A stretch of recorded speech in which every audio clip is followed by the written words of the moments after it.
Hello, lunatic.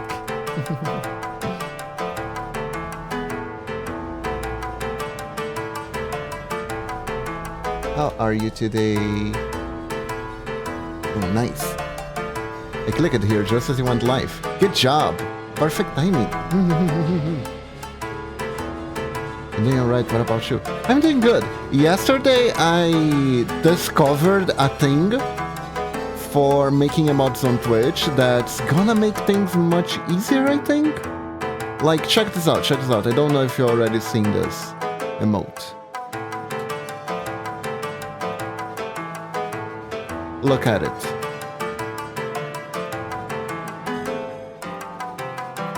This emote is slightly different than every other emote I made.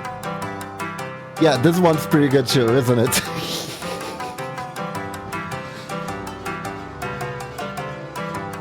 So, yeah, I want to talk about that. I want to talk about that a little bit. Okay, so it's time to get started. Hello everyone, welcome to the stream. How are you all doing today? Hope you're doing good. So, today, I want to talk about something that I learned while doing emotes yesterday. So, this is what I found out. Apparently, if you do Pixelart emotes, first things first, boops. Thank you for the sub, lunatic. 28 months in a row. Oh my god, it's been a while. Look how big this is. 28 by 8 by 28 pixels. This is the original size of the emote. This size of this emote is the actual size that the emote is used on Twitch. This is like, it should have been obvious, but if you make the emote on the smallest setting, it looks the clearest, right? I mean, if just compare this with the other ones, I think. Let me see. Like this one I made pretty big. Kinda hard to read, kinda hard to see everything that's happening, right? This one turned out okay. I made it at 56. Has a few issues with the animation because I had to resize it manually. But if I make it at 28, I just have to amplify it to satisfy the other sizes. It doesn't look that bad. And yeah, it looks pretty clear.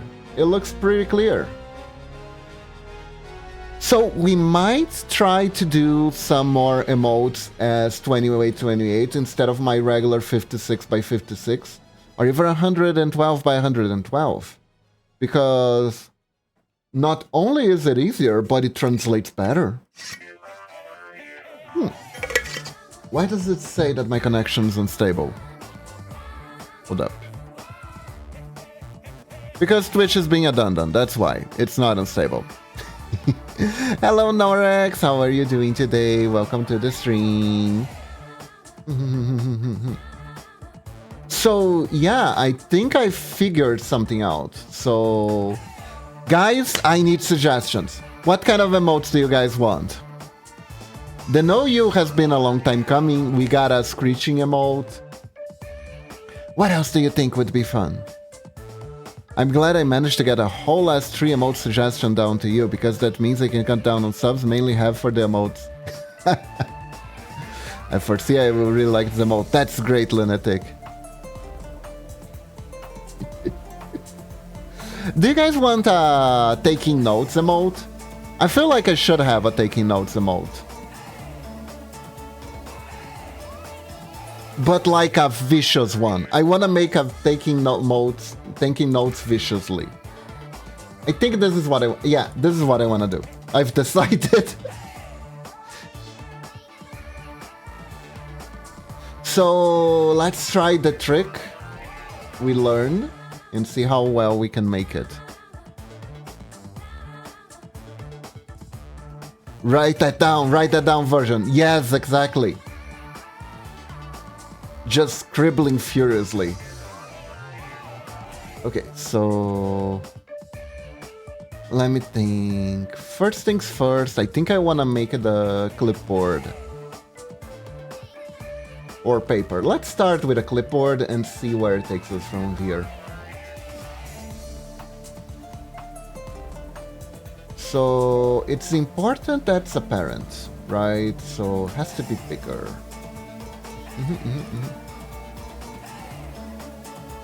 You could just do it one of those Japanese calligraphy brushes, ink is splash off in the sides.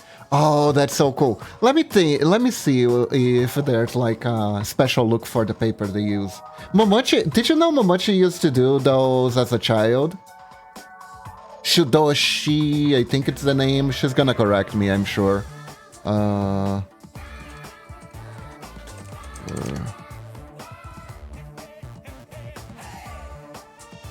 It is paper. Yeah, no. But we can make it like a scroll. Yeah.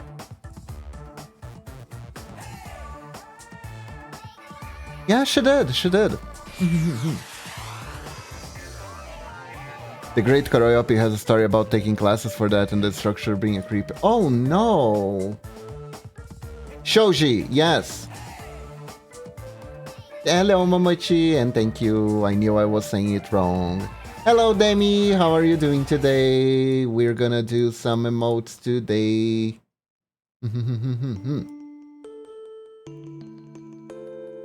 We only have 2 slots left, and I kind of want to make both. I kind of want to meet the quota. Beebs has failed the weeb check. What do you mean I failed the weeb check? Are you telling me I'm not enough of a weeb? Look, I'm a ninja wolf on the internet. How much more of a weeb do you think I need to be? Just because I got the name wrong. I get the name wrong all the time. In many languages. It's a skill. I'm doing fine. What about you? That's good to hear. I'm doing fine too.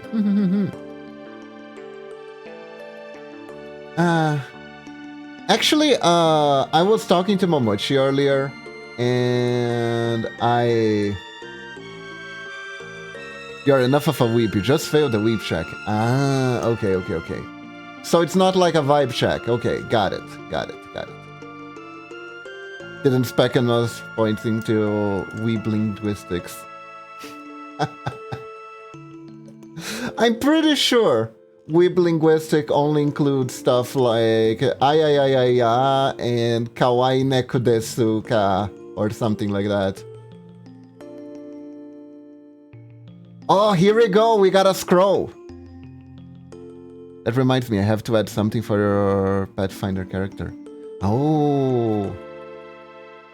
So guys, I remembered a very important life lesson for when it comes to roleplay. Very, very important. I learned this during my time in Ragnarok Online, right? And there's a bunch of people on the internet who will probably sign it down. The lesson is: be very, very wary of the game master that has actively participating NPCs who happen to be their OCs. Be very, very wary of those. One thing that I learned during my time playing Ragnarok Online, because Ragnarok Online had one very important limitation when it came to role-playing, that is a red flag, yes, was that it was very hard, if not completely impossible, to be an omniscient narrator when you were DMing, because everyone needed an avatar, and we didn't think much back then, but now thinking back on it, it was probably a really bad idea. Most guilds were most role-playing guilds were run by a person who had their own in-game character. So a lot of the time, the DM was also a player in during the sessions, right? The DM was not like an NPC character, they were an active character because they wanted to play too, right? And at the time I didn't think much of it, but the more time went on, as I played more, the more troubles I saw arising from that, right? So usually instead of being the DM being a passive character, they ended up being in a leader position. So most of the times your guild leader was your DM and was also the general of your guild or something, you know? That sort of stuff. And there were a lot of attrition that arises out of that every so often. Hey Mailman Joe, welcome to the stream. How are you doing today? We are talking a little bit about some old role-playing experiences I had in the past. And like, there was like a flaw with that. You're currently having the best day of your life. That's very good. That's very good. Glad to hear that. What happened to you? Okay. I think the size is good. If not, we can always amplify it a little bit. No, for... Oh Lord, here. You asked your crush out. Oh, and they said yes? Now I have a date on Friday. That's very good. That's very good. I'm really happy for you. Congratulations.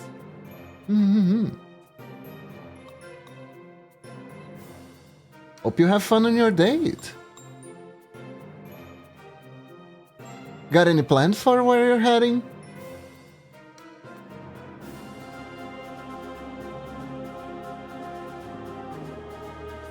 Here.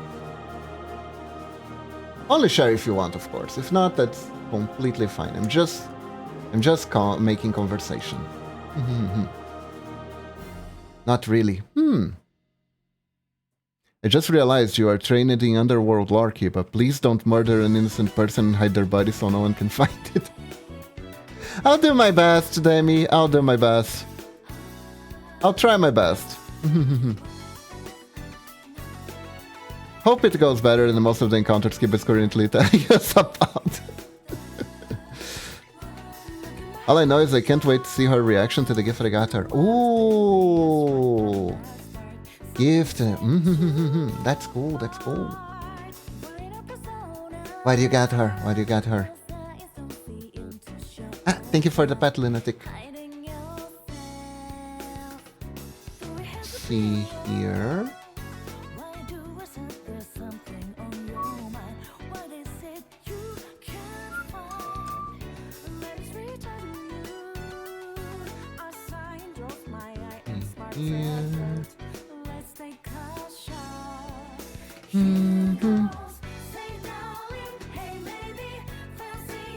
Think I want the head bigger, I think. Yeah. 3 crocheted tulips. Oh, that's cute. That's cute. I think she'll like it.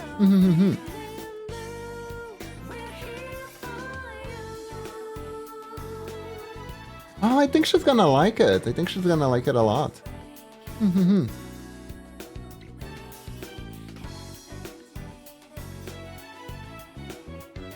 Oh, don't worry about it. I understood. I was actually wondering if tulip was a color too, because, you know, some flowers have color names. Like oranges. Anyways.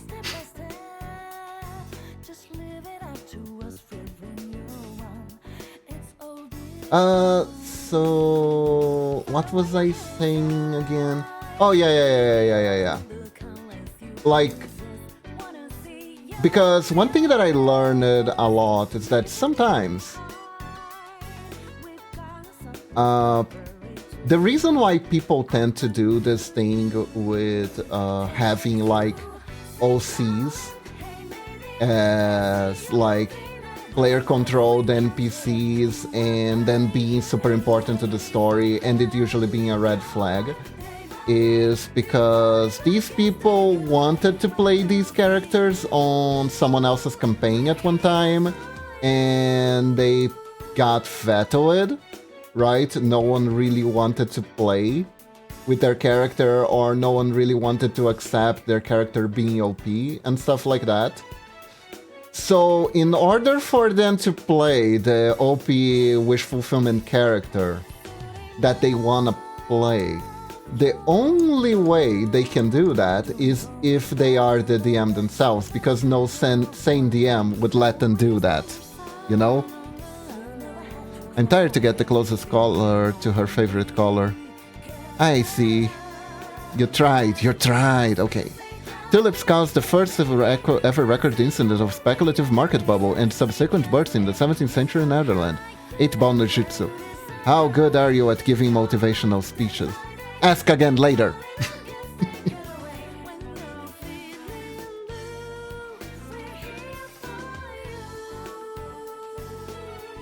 Huh.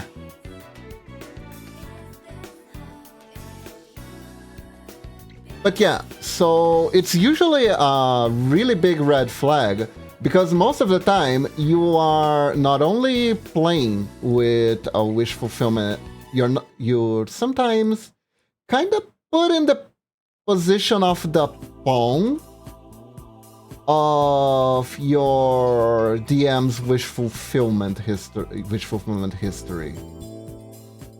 Like, some people, instead of just writing a fanfic or writing a book, they go out of their way to do a shitload of world building and force other people to play through their book, you know?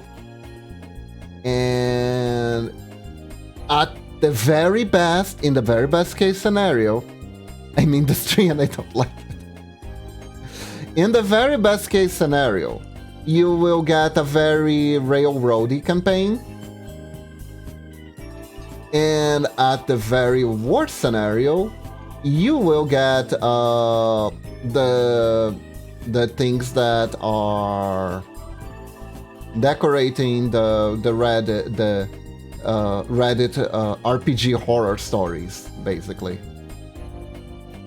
I will definitely force you to my fiction of being a tavern owner and serving ale. Ay, ay, ay, ay, ay, ay. Bad DM, Demi. Bad DM.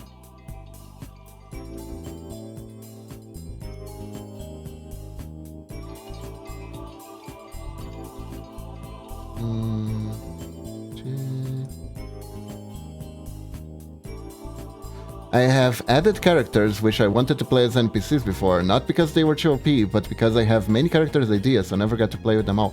That's one thing, Lunatic. That's one thing. It's more along the lines of the author's avatar. Right, so how do you spot these kinds of characters? That is actually... Oh, that's actually a good idea. Let's talk about that. I think this is a productive way to spend our times while I draw. So how do you spot wish fulfillment characters? See, usually, they are in important positions of power, right? How to spot a NPC, exactly. Usually they are in a very high position of power, like they are either an important hero or an super important NPC, right? Usually, not maintaining a good relationship with these characters will pretty much result in a party wipe or being completely unable to progress the quest. Right?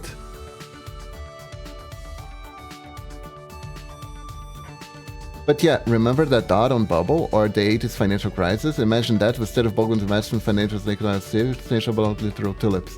Gotta deal something with payback in a minute. Alright, Norex!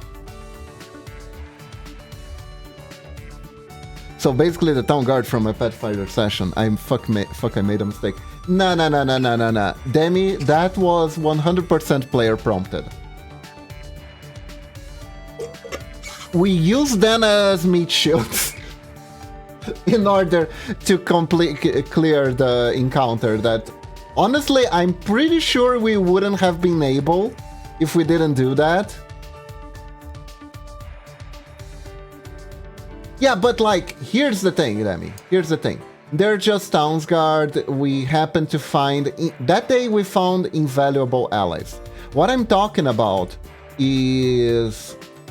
how do I put it? Okay.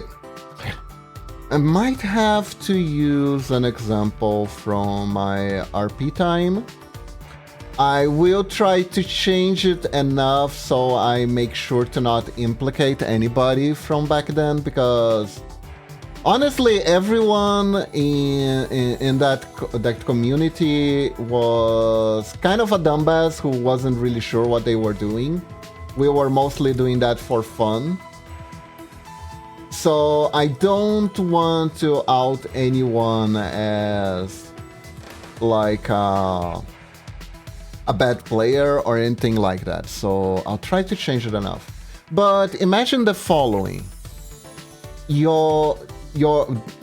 was a guy who was a guild leader who also happened to be from an incredibly rich and prestigious family of heroes, who was also a very good friend with all the Pantheon gods, who also had access to nanotechnologies in order to be able to multi-class into a completely different class and be Batman, who also had Nemesis plotting against him specifically all the time, which culminated into being cloned into an evil clone, which also was the most important person in stopping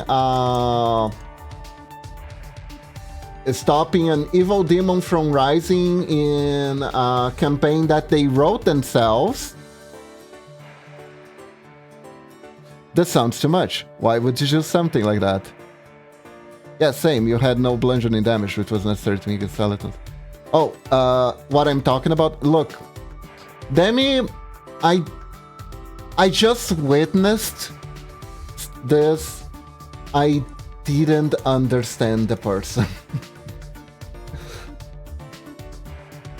I'm gonna go with they really needed the validation and they were going through a hard time in their lives, so they really needed the validation, and maybe at one point they got too much of it and got addicted to it. But yeah, that's a story for another time. But yeah, there were people who were pretty much like that. I remember that wanting to multi-class in that game was such a hot topic, because a bunch of people who did role-playing wanted their characters to multi-class, but the game had like zero support for multi-classing. All you could do was create alt characters, right? But some people just didn't want to be like the part of a combo attack. They wanted to be able to do the whole combo by themselves. On a semi-related note, this one isn't as bad, but I played a homebrew Slime Wizard in a campaign before. The Slime Wizard was extremely OP, which was obvious why in hindsight, but at the time I thought it was balanced. In another campaign which I ran, I brought a character back as a wizard NPC and the players recognized them and did befriend them. It was nice. Yeah, like I hope my example was pretty clear. Like the person made themselves the most important person in the universe.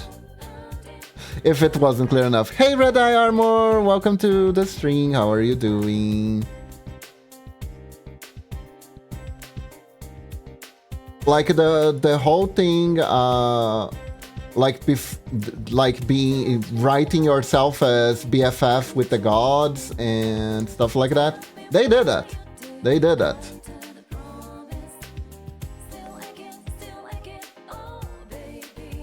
Oh yeah, that the NPC, this was probably closer to a cameo. Oh, I see.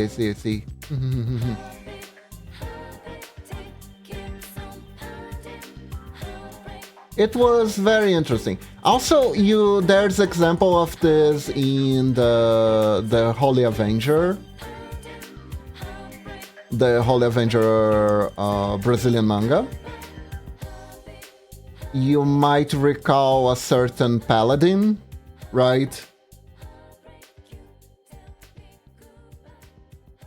Certain paladin character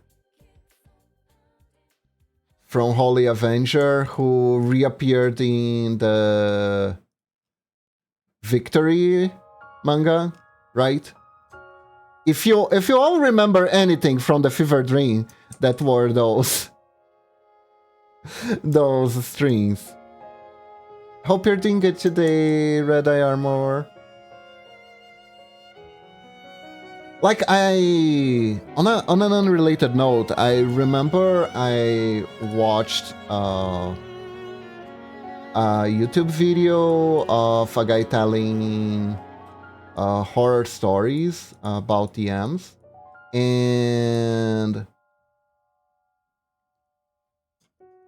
basically a DM party wiped their group because they were trying to rebel against their extremely edgy NPC.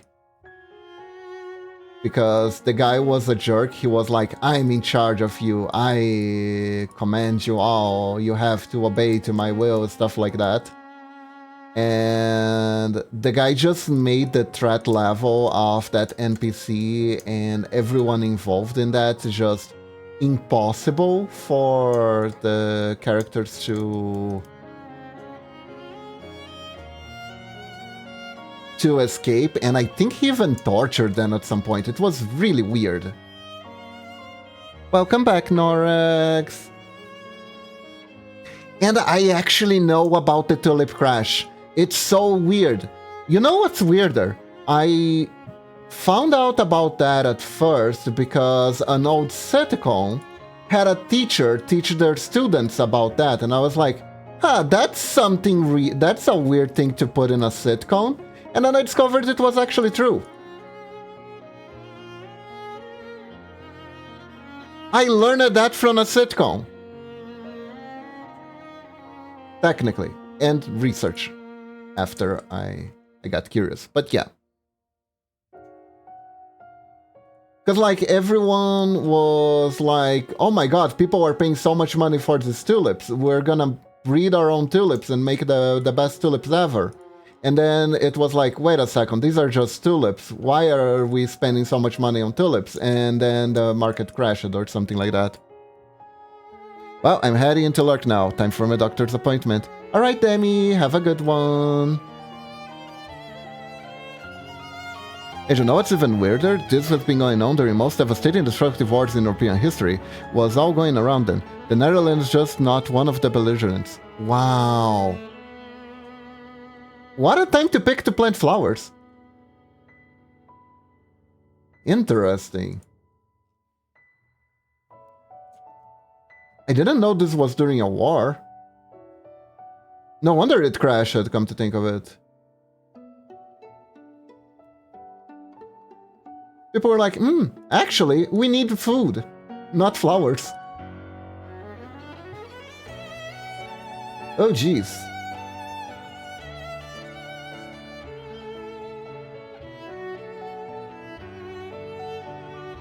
Delicious, delicious flowers. They can be tasty. As for the crash, it basically happened because the stuff had gotten so expensive, the greater fool principle broke down. Ah, I know that one. That was the thing that NFTs were trying to bank on, basically. Because it's a good investment as long as I can find someone dumber than myself to unload all this worthless stuff on.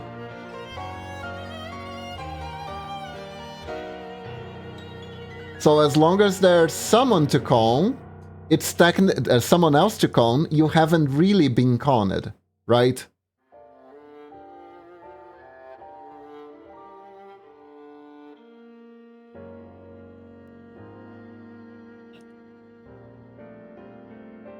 Yeah, I know that. I know that.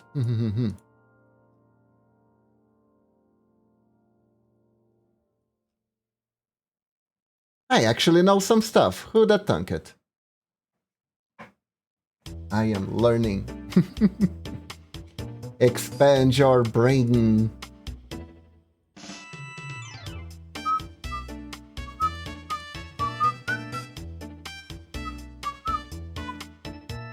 The price has gotten so high you could buy a whole fully furnished, decent large house for the price of one tulip bulb.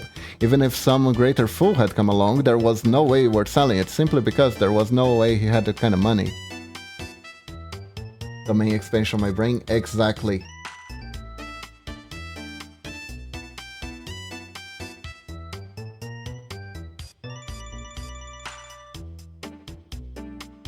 Ah yes, when something becomes so overpriced that no one is willing to buy it. That's kind of like what happened every time I pulled a very rare Magic the Gathering card. There was just no one with the available income to buy it. Because everyone wants to sell it at dollar price. Was so dumb.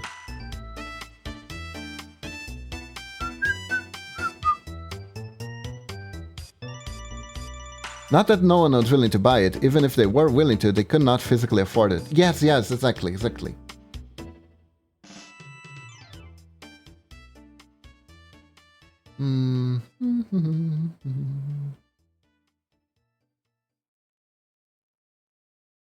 What one is this? Oh, this one.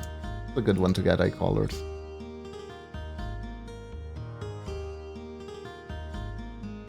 I think that's what Narix meant, unless I'm wrong or dumb, which is very unlikely. No, that's about right. That's about right.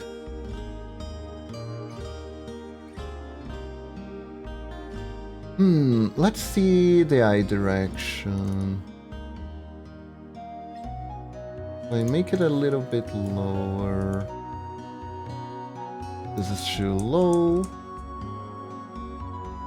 I think it looks like a little bit like he is reading over it, doesn't it? Okay, this distance is good. I think we need to lower the head a little bit. Maybe we can put the Kiba idea. Oh, what is it, Lunatic? What is it?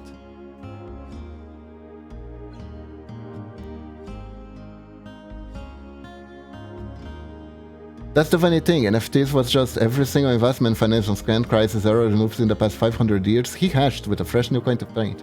Brilliant stuff. Yeah, it was reminding me of the tulip thing, and the Beanie Baby thing, and a lot of other things. There was even, this even happened with comics. You know, the whole, ooh, first editions are valuable, thingos, right? That kinda occurred in the same vein.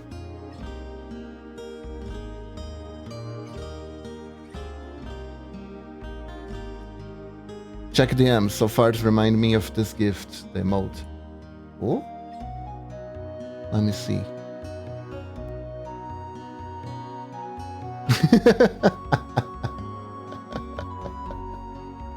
That's funny. That is funny. That's happening with old games now. It's true. It's true. Old games are becoming super expensive. Like, it doesn't matter if a game is good or bad. It's expensive for the sake of being expensive.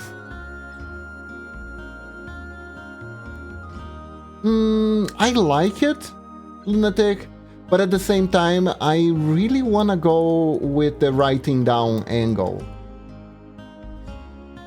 Because I do think a lot of the time, especially if I'm renting, it would be funny to have, ooh, taking notes emotes, you know?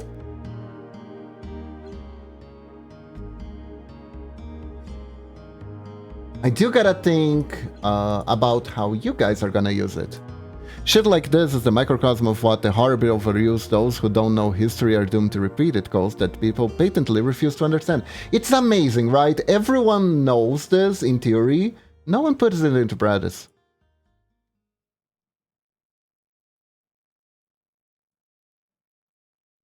No one puts this into practice.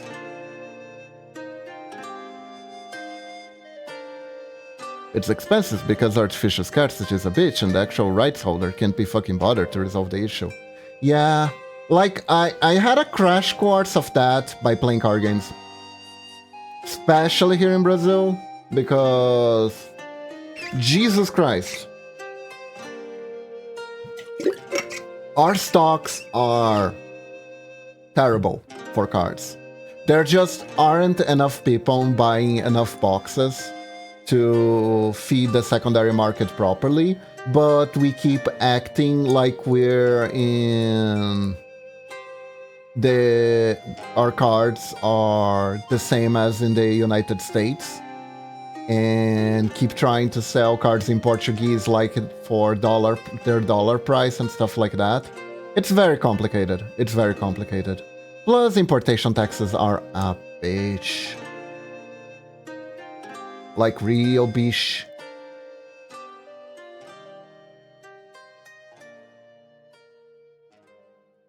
Okay, this is starting to look cute. You gotta admit it, right now Kiba looks like he's staring at the note disbelief. That is true. But that's because I didn't add emotion yet. See, he already looks more serious. If I want to keep the disbelief, it would have to be like this. Not gonna lie, it does look good, but it's not what I'm envisioning.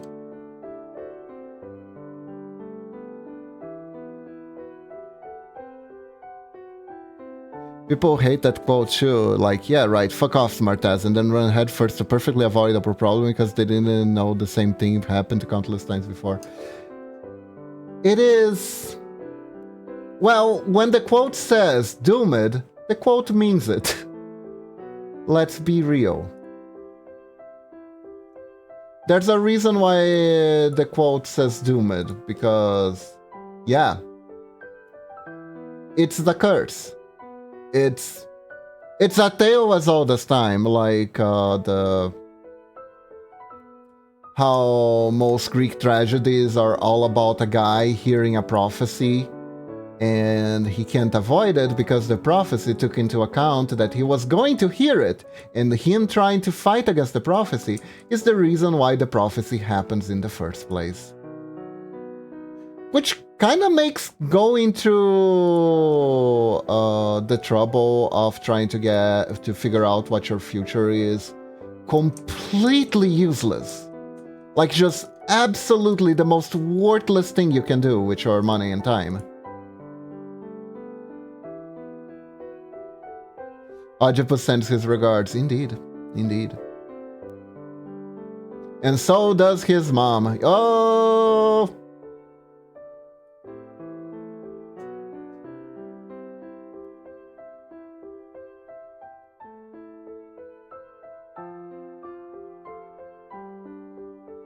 You go seek an oracle and you have sealed your fate. Pretty much that, lunatic. Pretty much that. Like, if you seek an oracle in those stories, you are already doomed. If there was like a TV trope in ancient Greek, there would be a night guy going, there he goes again, going to the oracle only to get freaked. Oh my god, you know? Generally strange that oracles would be so highly regarded, seeing how every time someone of any importance whatsoever consults one, it goes horribly wrong. I know. I hope you have enough to pay, or it will be arara. What? What do you mean? What? Wait, what was that? That's a meme, right? What was that meme again? The Virgin Oracle? The guy who will die virgin? And the Oracle goes arara? I don't understand that story at all. Still don't get it.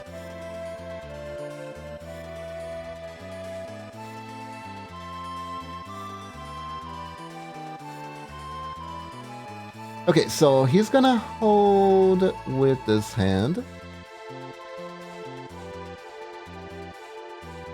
What do you guys think?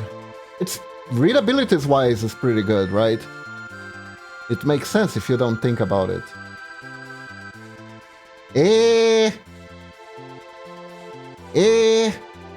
That's not how that works, Lunatic, I'm pretty sure. Not how it's supposed to work anyways.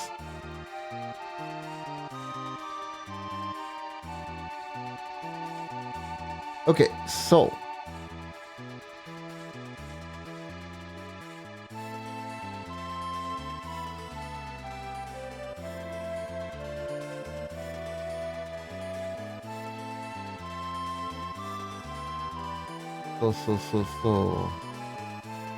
there we go. Well, Bib's not thinking disqualifies you and me, it seems. I guess.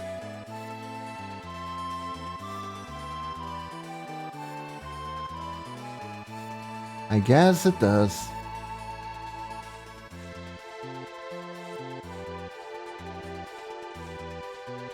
I'm head empty, no thoughts. Okay, so now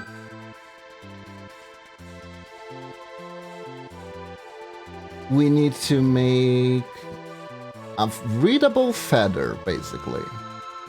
Feather? No, pencil. Oh, I know how we can do it. I know how we can do it. Hold up. Let me get Shoji pen.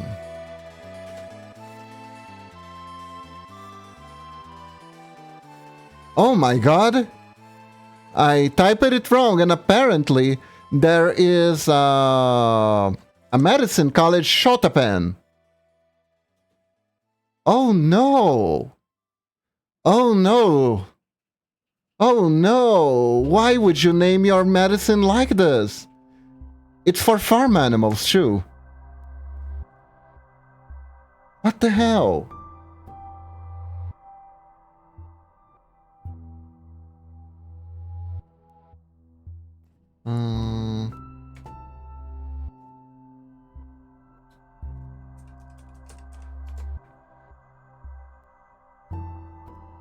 It's not a pencil. What do you call it? Brush. It's a brush. I'm stupid. I am stupid. Well then, Google isn't being any help now, so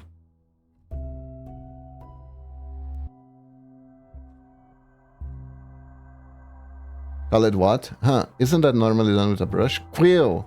I mean, let's not forget the medical products called it AIDS, which refused to rebrand during the AIDS crisis. Didn't go so well. I mean, there's a certain beer brand that, yeah. Recently, we have a beer brand called Corona, and we all know how that went. I wonder if they tried to sue scientists to name the virus something else. It's not a paintbrush, a quill is basically just a feather. Yeah.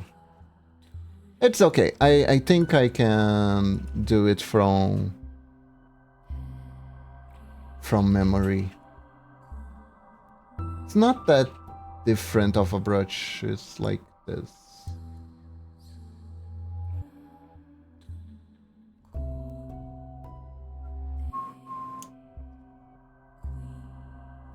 That keyboard wanted a quill and couldn't think of the name. No, I couldn't think of the name brush. Weirdly enough, if I type Shoji brush, I get like a brush for... how do you say? Brushing your shoes? For some reason. Very weird, very weird. But yeah. And yes, there is a medicine college Shotapen. I'm not making it up. You can look it up yourselves. You will find a medicine. It's like a... It's for farm animals. I think it fights...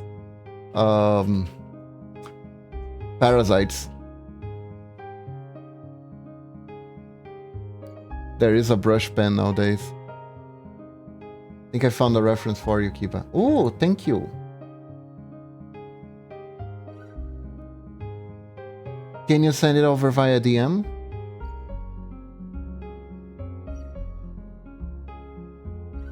Are you looking for a calligraphy brush? It's a specific one. It's specifically... Oh, right.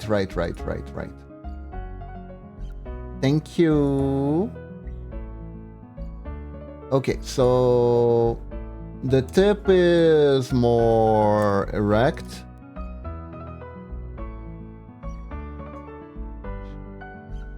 It'd be a little bit more erect like this. I think it's good. And wooden handle.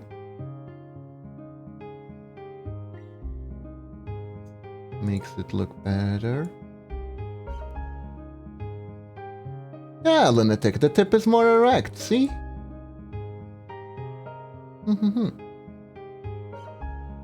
That's just how the tip is sometimes. The tip's just more erect sometimes. Yeah, the brush is a half chub. It's kind of chubby. It's cute. It's a cute half chub brush. Yes. Very cute half chub.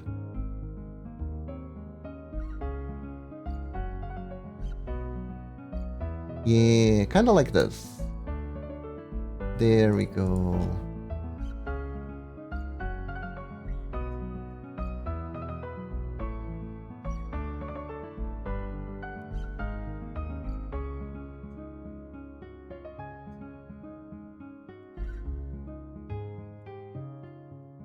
There we go.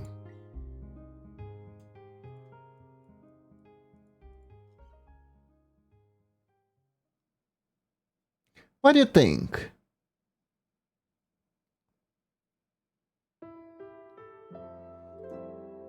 So the key idea is basically we're gonna have this. Then let's see. Let's make the pose with the actual writing.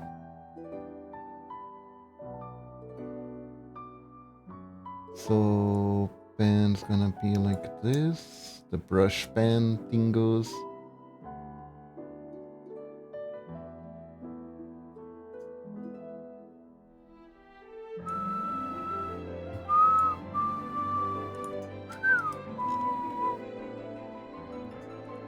But yeah, I think the biggest mistake you can make as a DM, going back on that subject, is to invest... Try to be one of the players. Trying to be one of the players is the worst thing you can do as a DM. Like, if you wanna play the hero, find someone else to DM for you. You know, it's kind of like a doctor trying to operate on self-medicating and trying to operate on himself. It doesn't end well. It doesn't end well. You think you know what you're doing, you're not really, don't really know what you're doing. It's worse. It's worse. You know? Hold up. Now I need to check something real quick. How does one hold while writing?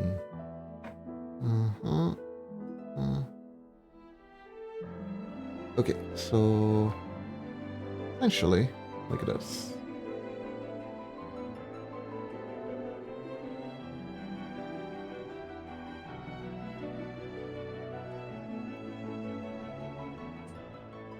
It is a bad idea.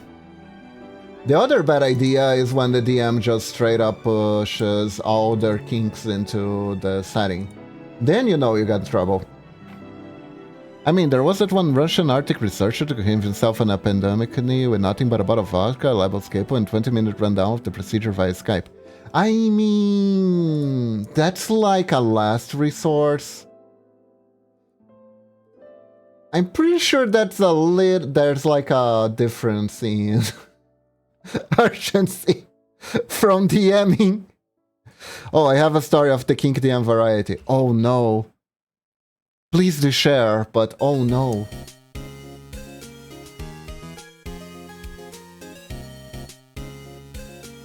What happened, Norix? Are you okay? Do you need a little dog doll to show us where the DM touches you? I hope the DM didn't touch you, actually. That was a joke I probably shouldn't have made, honestly.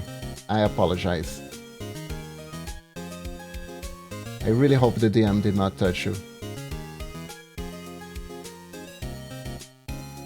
Ah! Wait!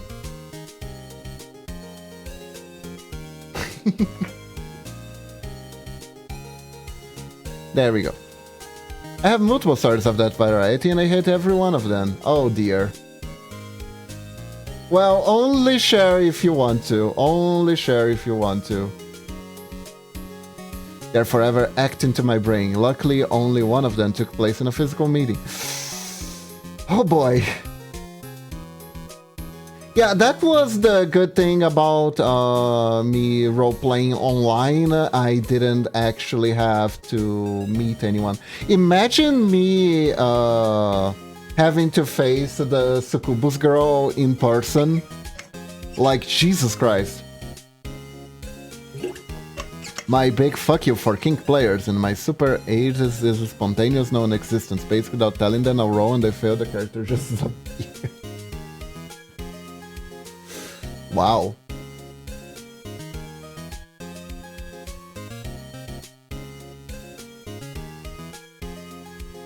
Alrighty then. And welcome, Falv. How are you doing? Hope you're doing good today. Once they have it, and their days are numbered. Hope you're doing good.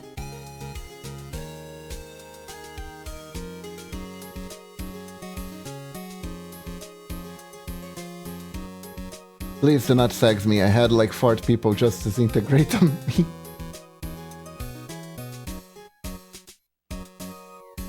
I've been yelled out of a room for not letting one of the other players vomit. Oh no! Oh, that's so bad. Wow. Wait, they wanted to force you into doing it? Oh no. Oh, no, no, no, no, no. What the hell?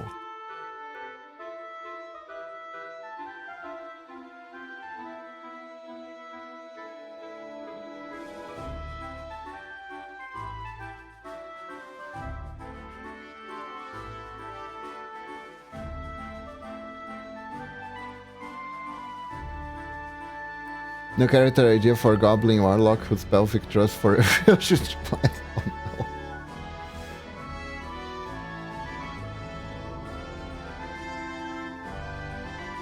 Okay, let me try to do something else. There we go.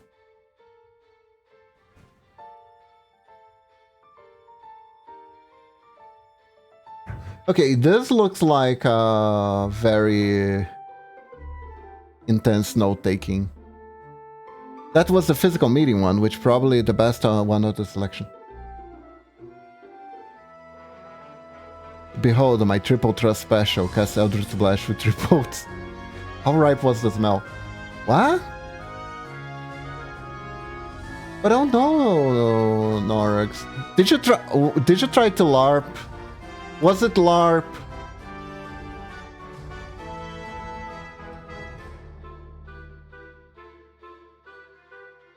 If the others have been in person, I might have died. Oh no.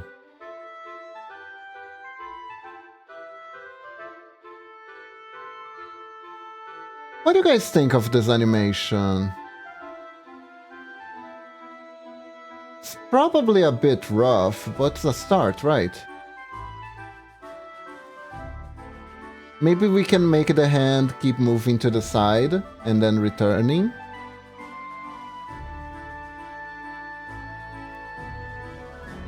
And ink splashes, of course, of course, of course. Hold up. Let me try to do this.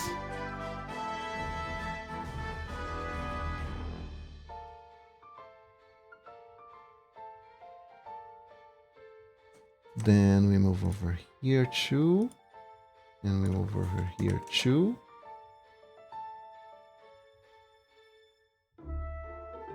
Then... Oh, what if your eyes do the hyper twinkle as you're writing like this? Oh, that's good too. That's good too. That's good too.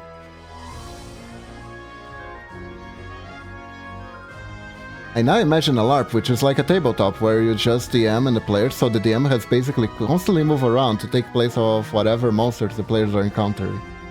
So that would be a bit too much on the detail side. It's worth a try. It's worth a try. We can try that. I like the idea. This string isn't really about me doing everything perfectly. I think experimenting is pretty good. Look at this. Looks like I'm writing, right?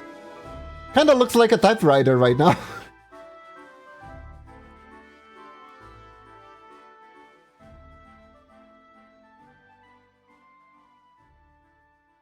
And now the ink splashes. This is the color of the ink.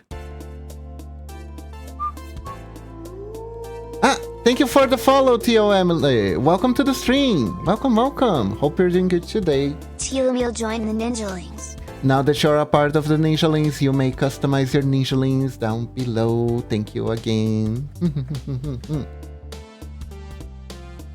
Yes. Writes intensifies, exactly. Now it looks like writing. Then we can put a splosh here. Did Kiba say Emily? Yeah, here it is. T.O. Emily. Emil. Oops. I love your different model styles. Ah, thank you. Thank you. Oh, time's up. Speaking of which, the Pixelart models I made myself. Yes. Hold up.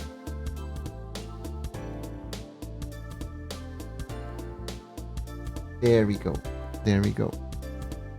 But thank you, thank you. And this one was made by the lovely Momochi Tsutsuji and rigged by Hato. Yes.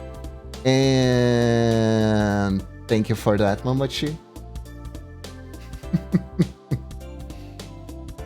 Thank you very much for that. Wait, didn't work? Hold up. VTS. Wait, I didn't go bald? What happened? Where is it? There we go. Now it worked. There. I suffer for Minecraft. There we go, Momosh. You don't have to be sad. Still can't believe you drew this. Okay, so first ink splosh like this.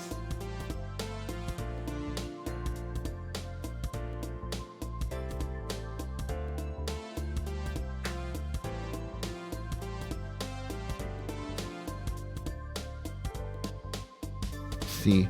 I watch Ratato rig this and still have nightmares. Yeah. Yeah. Yeah.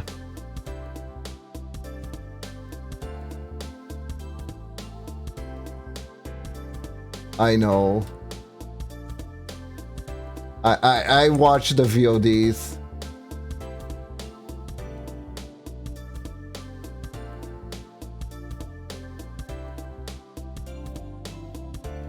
The moment this emote has already become second on my emote list, which is so much I use it.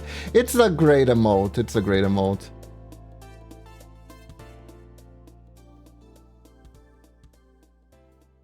It's kind of working. But not really.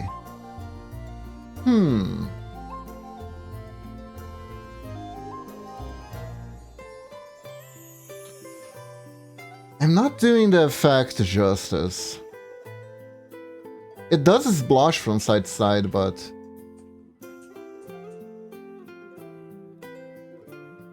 Make the paint darker? Sure, but also...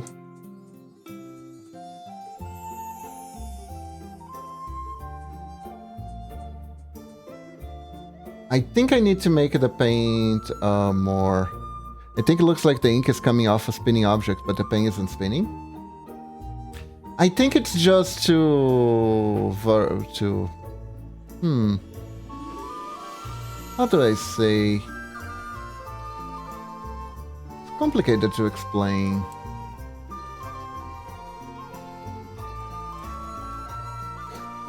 I think it's moving too many pixels.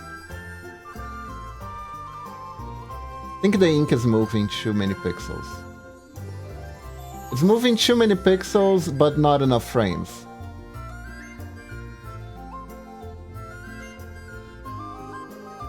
Is how I would... You know what I'm gonna do? Hold up. I'm dumb. New layer. With a new layer, right?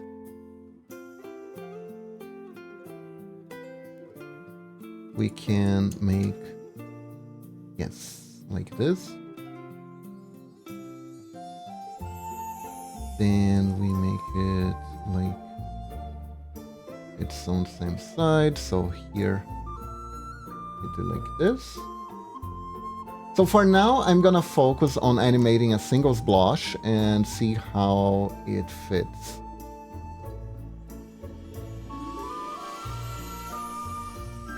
I also think I should try to make it smaller, I guess. So let's see. Yeah, it's definitely doing... Yeah, I'm definitely doing something wrong here. Hold up. Cool. Kinda is working now. Kinda.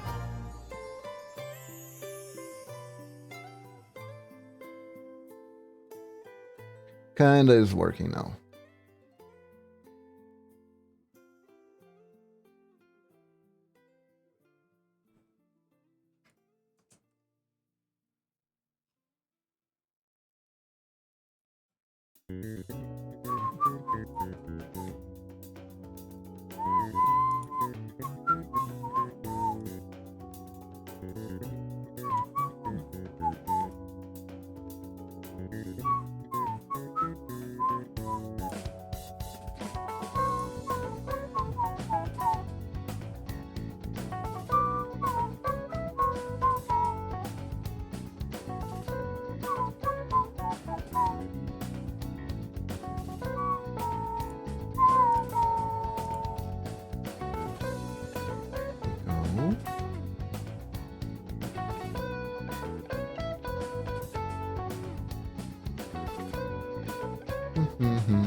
here.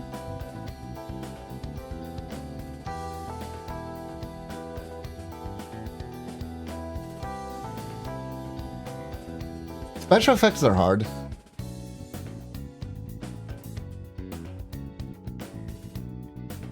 What do you guys think?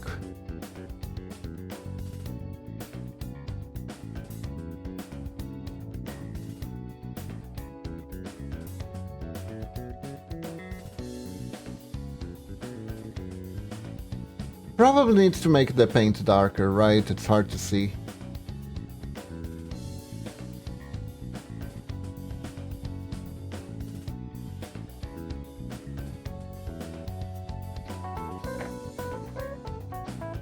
Okay, before we continue with the paint, I need to show my full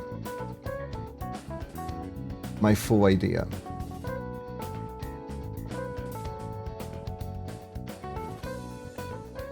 So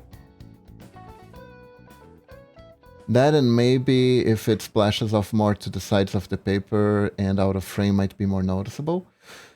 That's a good idea, Norix. That's a good idea. Let's see.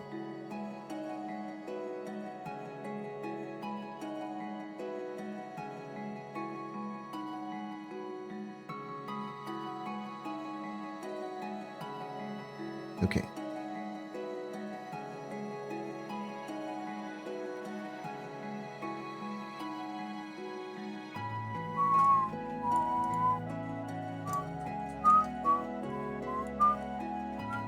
There we go.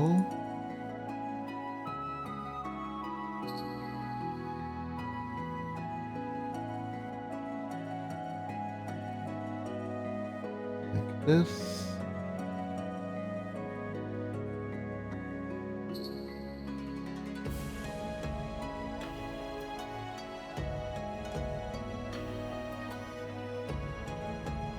Although I don't think I'm able to make this side quite.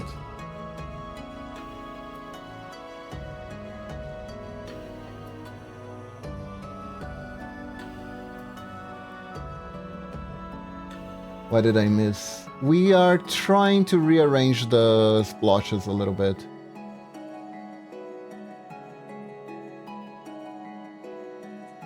Okay, I think maybe not everyone, but some. Also, it seems that there have been some, errors.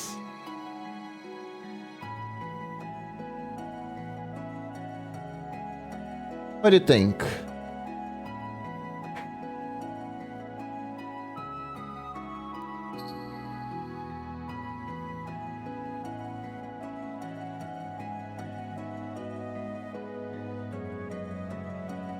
This one is kinda needless. I can put it here though.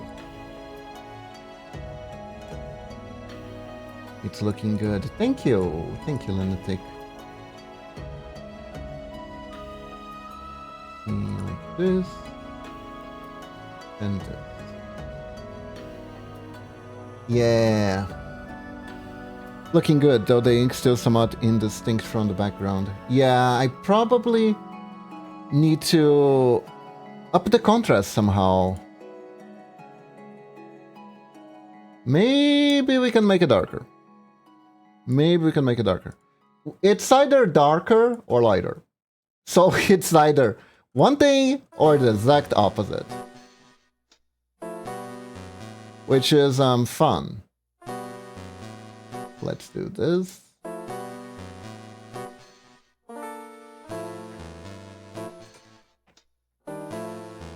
Okay. Like this. For some reason, the scroll looks slightly cursed.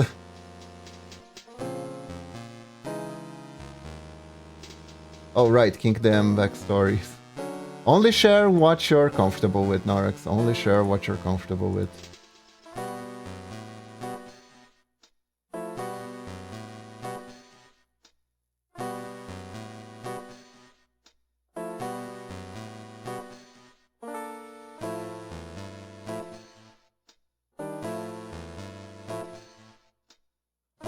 this.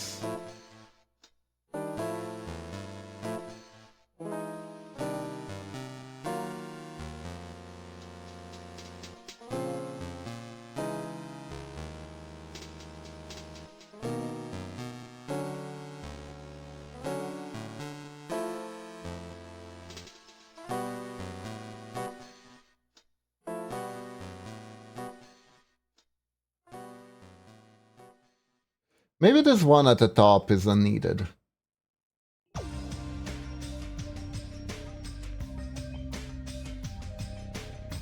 You know?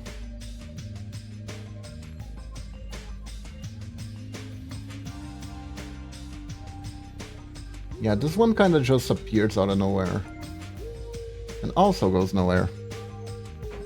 The ones that will stick out to me because of how harmless it went was an online campaign on randoms that basically highlights the importance of telling your players what they're in for. I think the one on the right looks like it's coming out of nowhere. This one?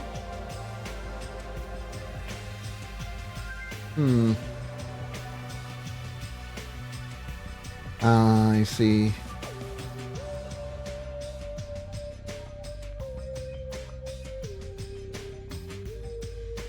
I was experimenting with this position.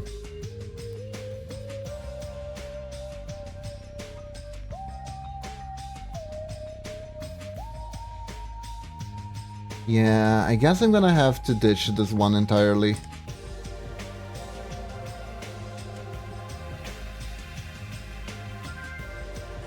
Let's see.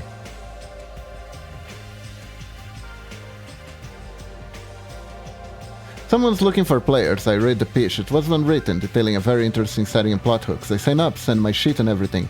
Meet other players once beforehand. Everything goes well.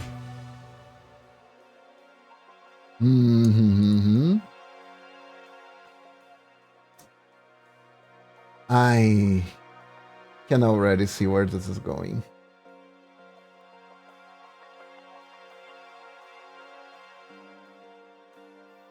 Oh wait, is this that one?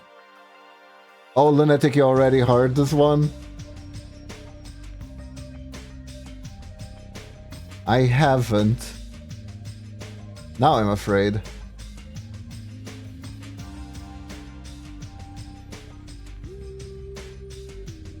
I think an artist has told me this one before. I see. Wait, where did this come from?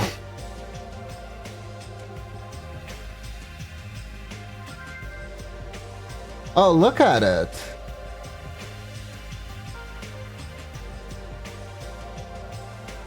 First session started about 90 minutes in. One of the parties caught during trying to conduct some espionage when captured. Do I remember this?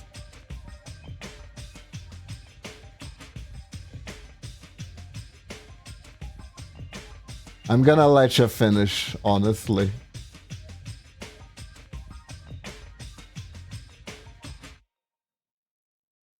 I think I remember this shoe. Oh no. That one is so sad.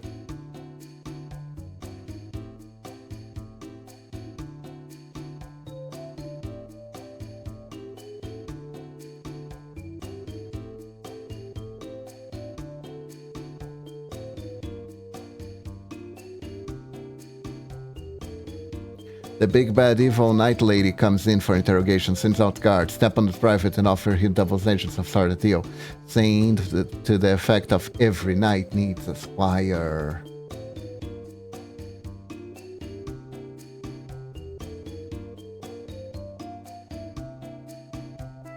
Yeah, there we go.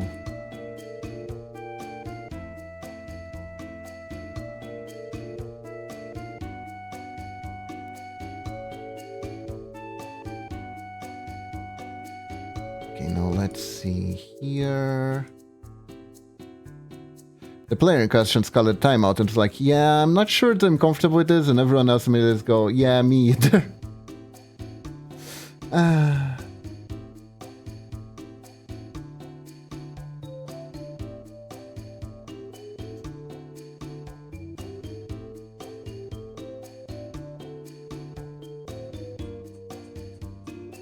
Oh no. Oh no. It was worked out amicably. The campaign was cancelled and hope the DM found her players after all. Man, I'm pretty sure that in her head she was like, everybody loves a dummy mommy. It's gonna be such a hit with the players. The good thing is that timeout was actually called and respected. Exactly. In most of these stories, you don't get timeouts, and that's the main issue. That's the main issue.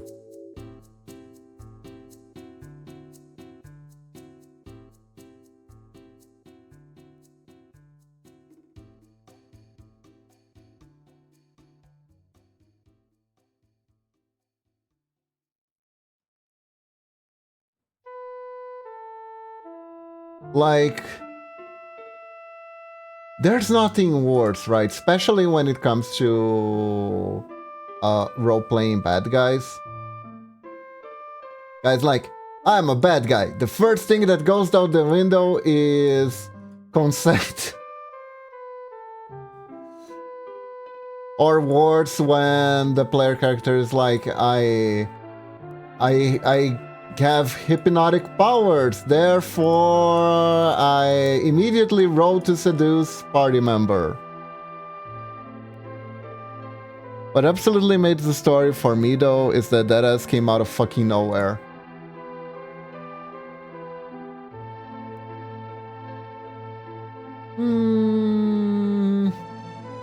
Narix, I don't think I'm gonna be able to make a good glare with the 28 weight by 28 limitation, unfortunately.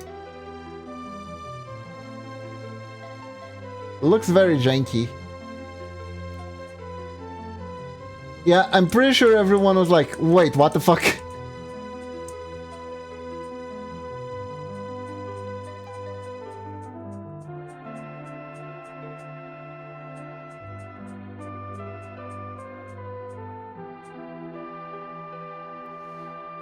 Yeah, I'm pretty sure she was like, this is gonna be such a hit.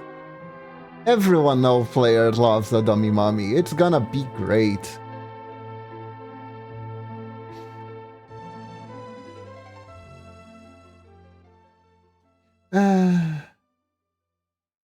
What party just said they're completely French playing it like a minute, huh?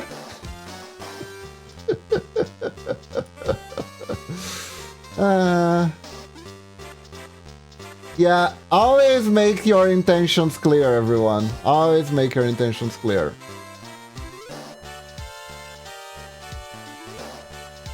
What feels like it's obvious to you may not be obvious to someone else. It was so unexpected, we weren't sure we'd maybe be misreading the room or something.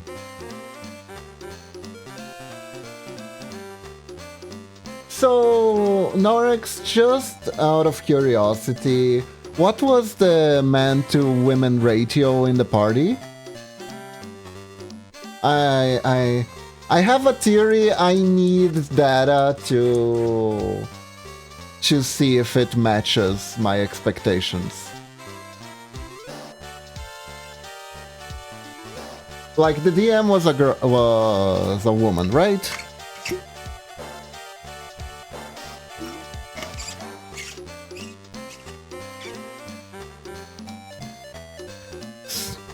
All male party. All male party. Okay. So, sometimes, right, women hear stuff like, all men are alike, all men want one thing. If you wanna make guys happy, here's what you do, you know? And sometimes they genuinely, firmly believe that, right? And they end up trying to make everyone happy by doing these things. Because, duh, it's a given they're gonna like. you know?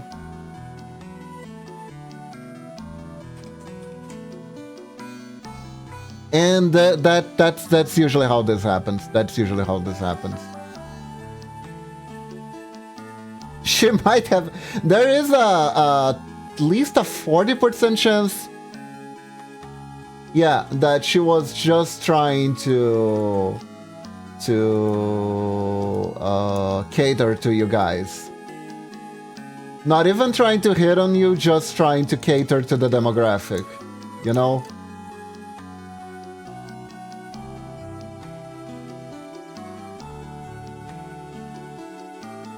Could not even be her kink, could just be that she wanted to make a good impression. And she went and did the exact opposite of a good impression.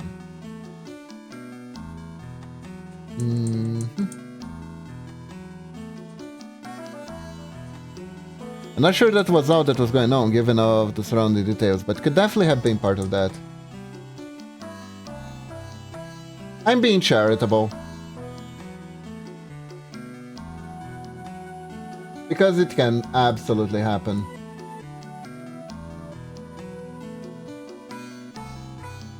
There was a meme story about a girl who tried hitting on a guy using her D&D character, and he went to talk to her one day about the campaign, and she locked the door behind him while wearing cat ears and thinking they were gonna have sex.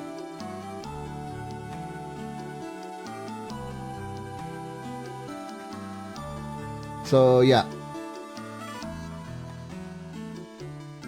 Yeah.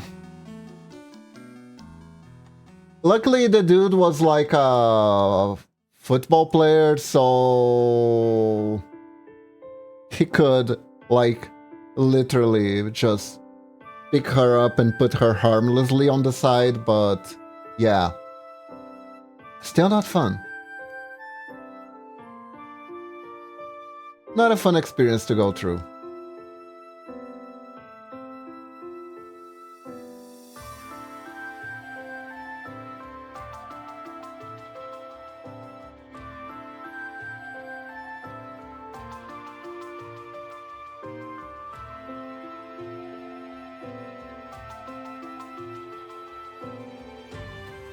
Yeah, apparently there was a wild misreading in the room. The girl thought the guy was completely head over heels for her character, and she was trying to use the game to seduce him.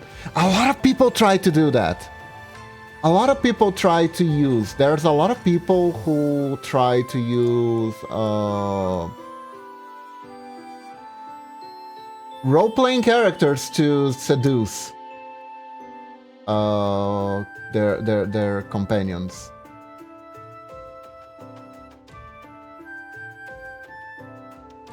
There is a disturbingly high amount of people who do this. One of the things I've learned, daily reminder that social ineptitude comes in many shapes and sizes. Exactly.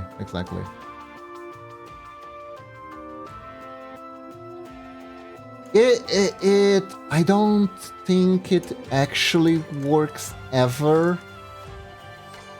Because it's like, well, for starters, you're not putting yourself out, you're putting a fictional character out. And at best, the best reaction you can get is make them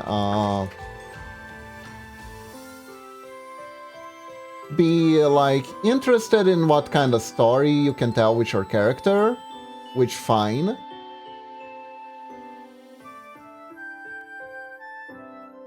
But it's not like the beginning of the foundation of a long-lasting relationship.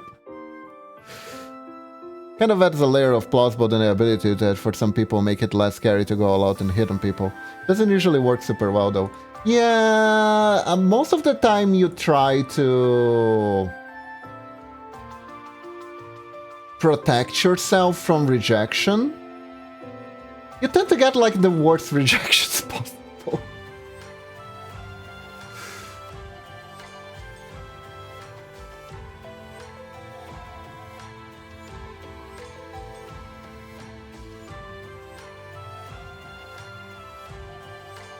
Like being guarded and trying to avoid rejection only makes it more likely for you to be rejected. It's like the story of the nice guy, right? The person who is trying to I'm gonna befriend this person, but I have romantic feelings for them, and doing this I'll be able to get closer and lower my chances of being rejected. Right? That's what goes through the head of the person when they attempt something like this. And it usually backfires so hard because you end up being not honest with the person, you end up being not genuine, then you kind of mind fuck them because they expected a relationship out of you, a type of relationship out of you, and then you put forward something completely different if you ever come clean, or you create like you have like a completely different expectation from the person and nothing ever happens, and you start a growing hatred for the person. Which is bad.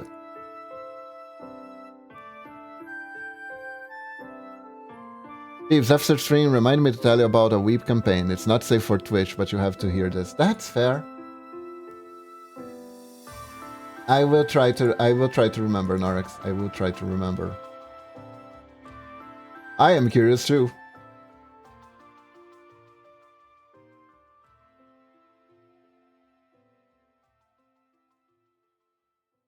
Especially because the we part.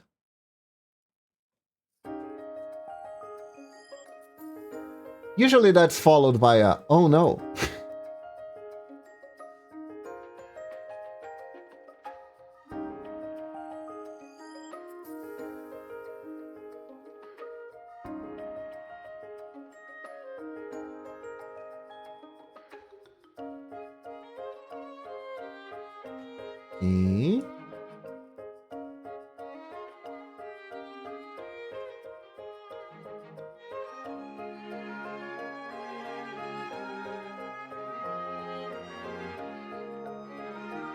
It's just, yeah.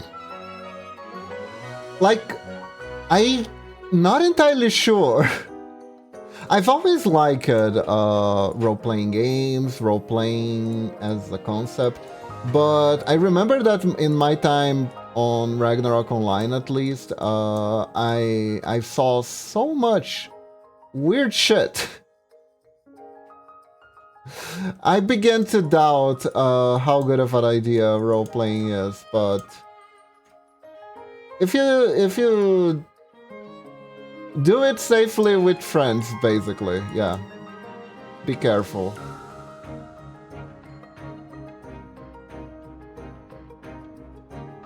But like, there's so much sussy stuff. I wonder what's easier, your experience or the average Vampire the Masquerade experience? Man. I had a kid in my neighborhood who was a Masquerade the Vampire fan. He wanted to DM for us so badly, but no one actually took up his offer in the end. I remember he would bring like Masquerade the Vampire books to us, and I remember he showed me Werewolf the Apocalypse one, and there was an art where there was a lady werewolf with like eight boobies. I was like, that's weird.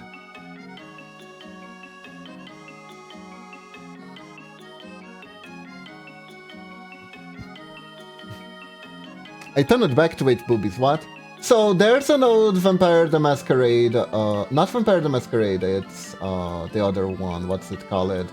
Oh yeah, Werewolf the Apocalypse book that features an art of a werewolf lady with 8 booba. Anthropomorphic werewolf lady with 8 boobas. World of Darkness, yes.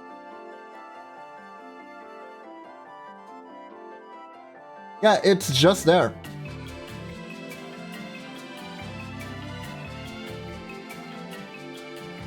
I wonder how many people had their furry awakening playing Werewolf the Apocalypse.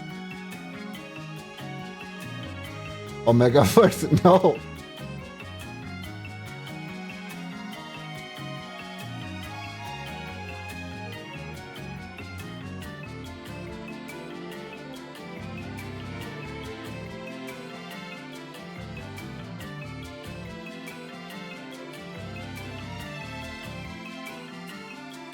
Wonder how many people had their crippling depression awakening playing Rate the Oblivion.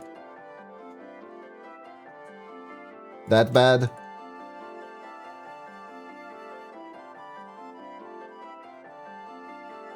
Doctor Strange Omegaverse of Madness.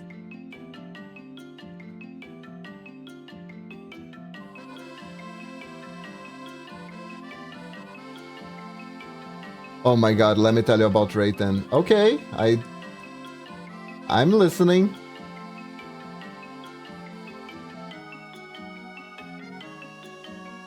Oop.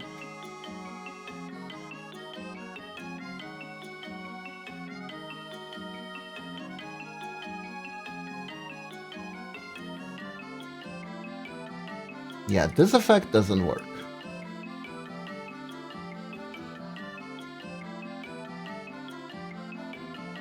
Alright, look at this.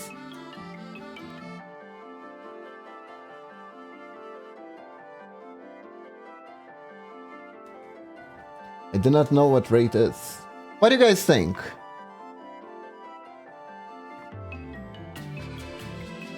This is how the emote will be.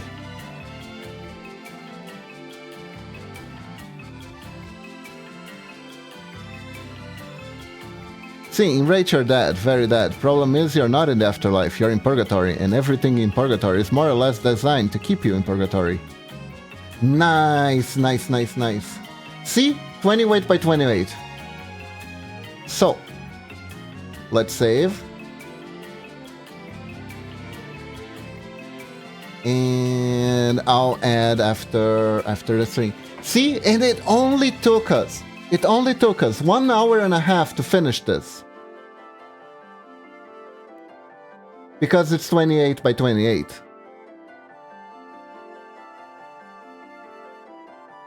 It's very fast. This one I think I spent like 2 hours to make, the Kibari. Although the Kibari turned it out pretty good too.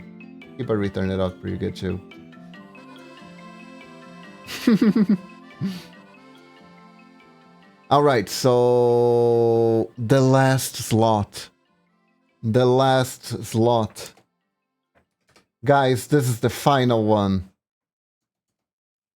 After this one, if we want to make more emotes, we're gonna have to retire some older emotes.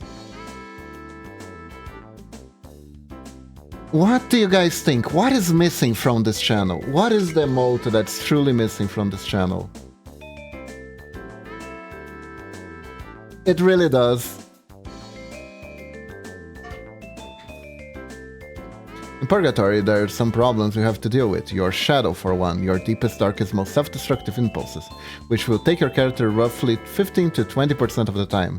Is this like a psychology RPG? What's happening? Segs.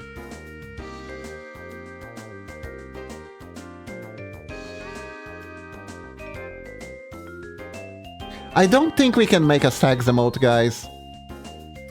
Maybe a booba one?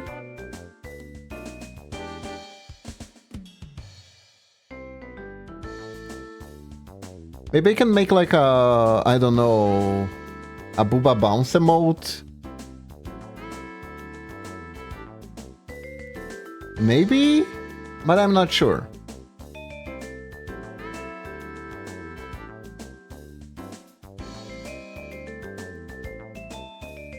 Aw, that's a cute one.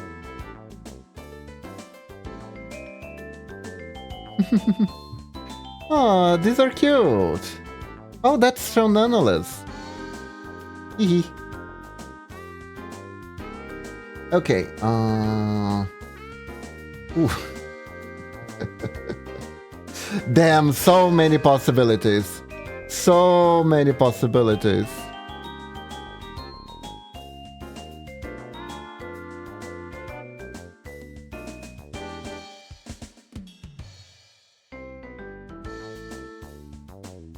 Such possibilities.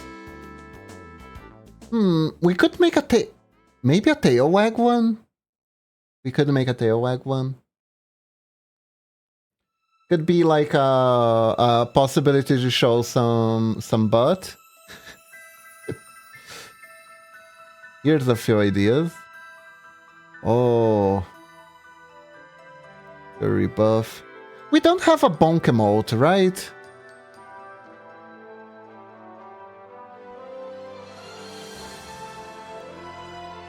Tail wag, I got one for that. We have a slap, but that's true. Hold up. God damn it. Let me see. Oh, that's cute. Okay, guys. We're gonna do tail wag emote. Pick. Mama Kiba or regular Kiba?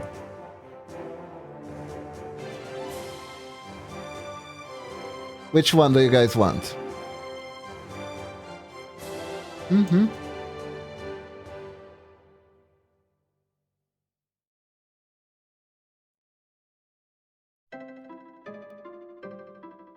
We have only one Mama Kiba emote right now. That is true. That is true. I abstain. Fair, fair, fair.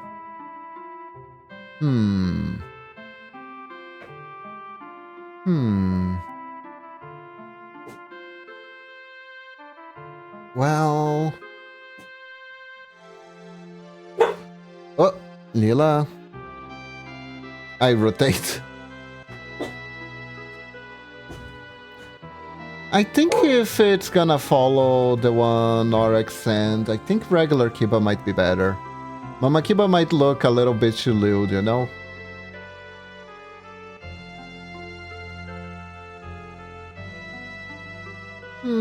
Maybe, but maybe I can make it cute. Let's try, let's try. Let's try.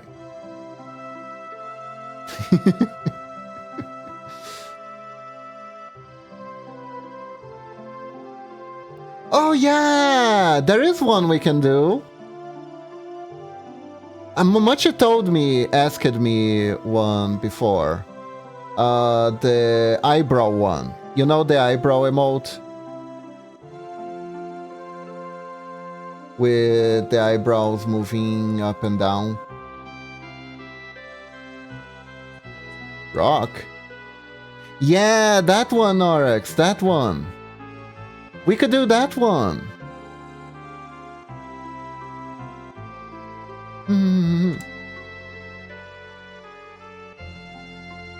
That could be a good one for Mama Kiba. Yeah, let's do that one.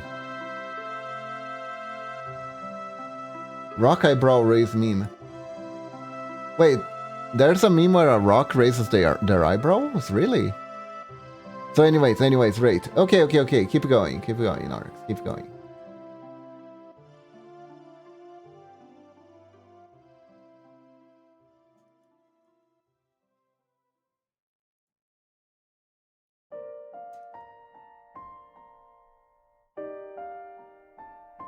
I DM it to you. Let's see. Ah, this one. I see. I thought you were talking about an actual rock, and I was like, rocks don't have eyebrows. How does that work?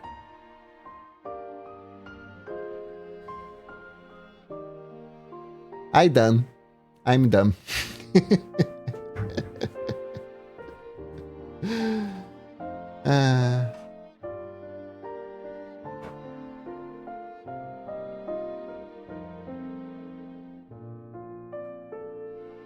I think I prefer the one you're doing right now.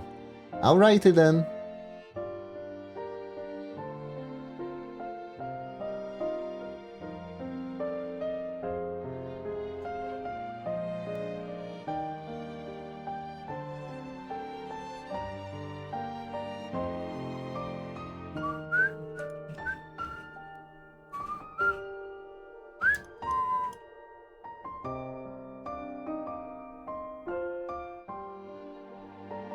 Now I notice it. What did you notice, Mamachi? I wrote Kiba's stream time wrong for Thursday. Oh god. You did? What time did you put? Did you put the night time? You got separated into one, I forget how many guilds, because of that. These guilds will try to find technicalities to get another member and will outright fight over you. Your job will depend on what guild you're in.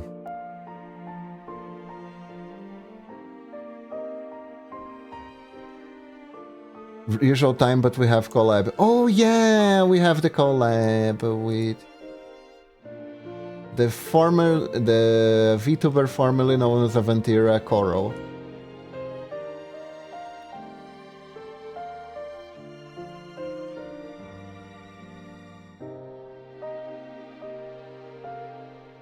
So raids have guilds in Purgatory.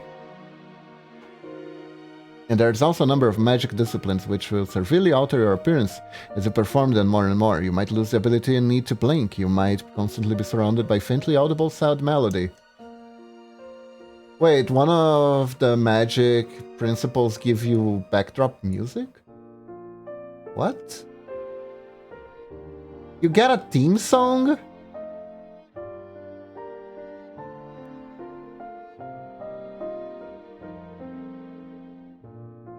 You get a theme song from... You get a magic system that gives you a theme song? And you're not a bard? That's interesting.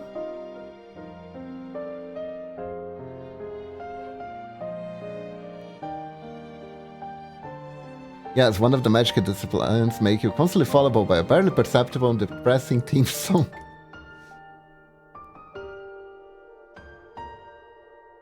Huh. And this is meant to be taken seriously. Interesting choice. The upside is you're very convincing to talk to. Like in a movie.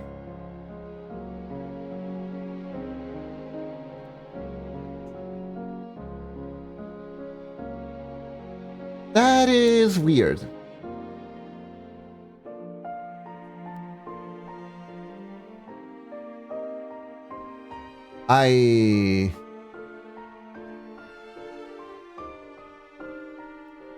This is the Malkavians all over again. Like the World of Darkness, they wanna be like hyper serious and stuff, and they just put stuff that you can absolutely abuse the fuck out of.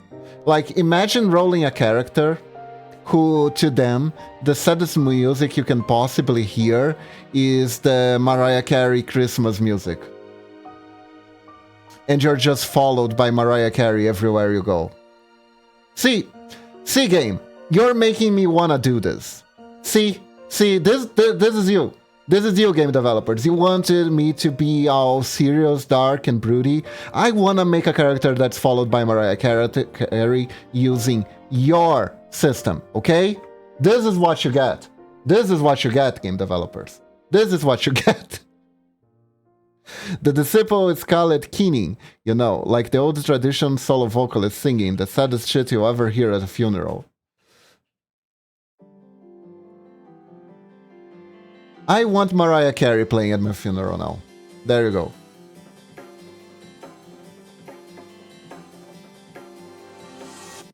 Yes, Kiba, you do, but that's also because you refuse to take anything seriously and lawyer away.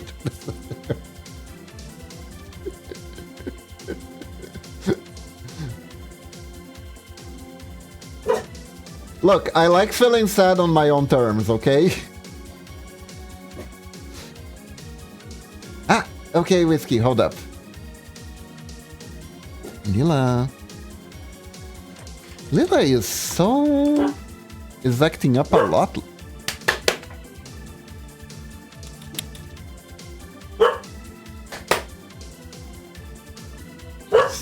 Okay, that's not working. Just a second, everyone. Just a second. BRB.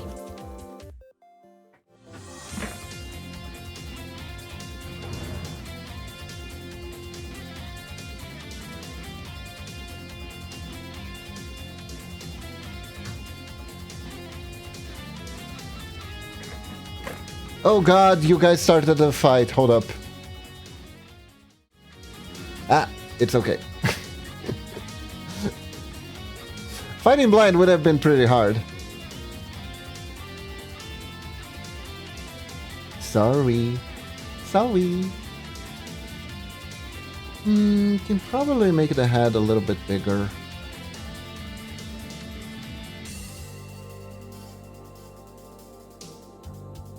Now time to fix this whole mess.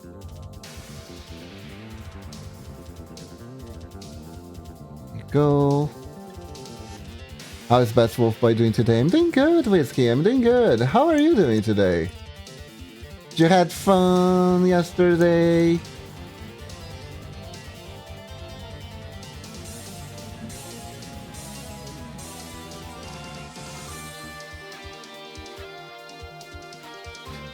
Frambo is a pretty wild ride, isn't it?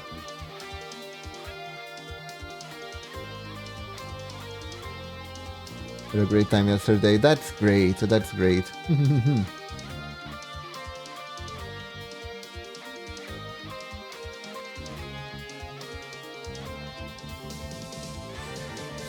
Here.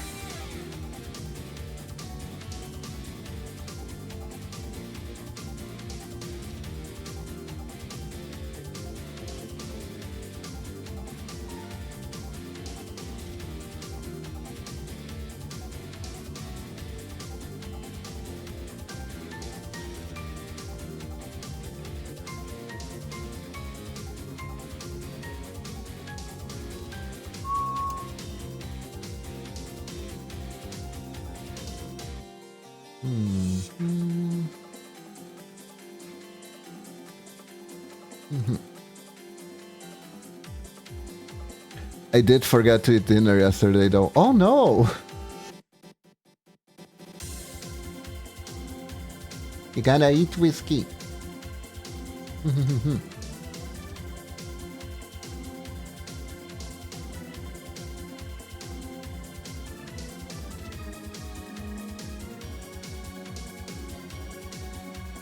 Mago is infectious.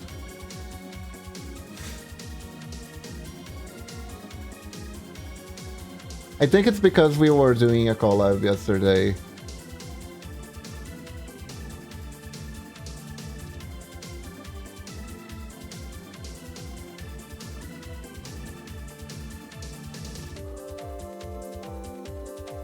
Did it got on your dinner time? Did it invade your dinner time? Is that what happened, Whiskey?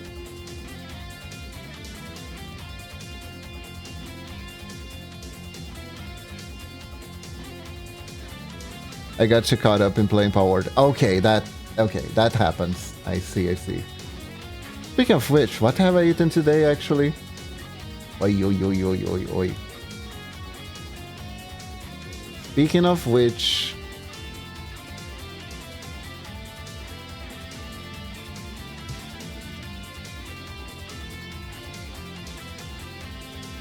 holy crap! I just had like, I kind of need to update the graphics on my boss, don't I? Raid Whiskey's Pantry, leave no tomato behind. But I just had like a flashback.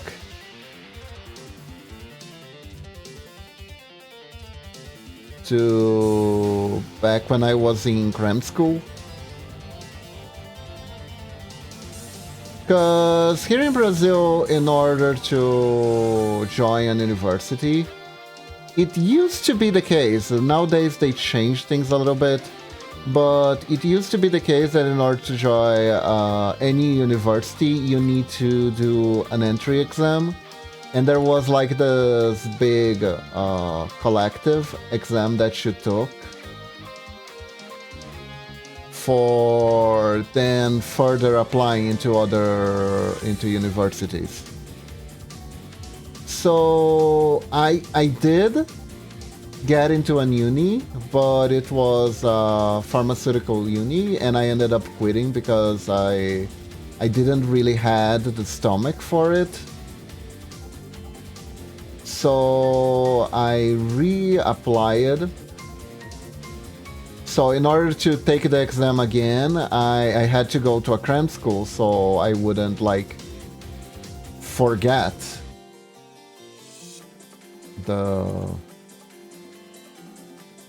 and try to do better at the exam too. And I remember I met someone who became my cram school friend, basically. Right? Leave my tomatoes emoji. Wah, wah, wah. So anyways, I managed to find a person who liked anime and manga too. So we could chat up during lunchtime. And it was nice. Unfortunately, there was... I remember I ate sandwich and like 2 small sticks of grilled pork today. Oh, that's good.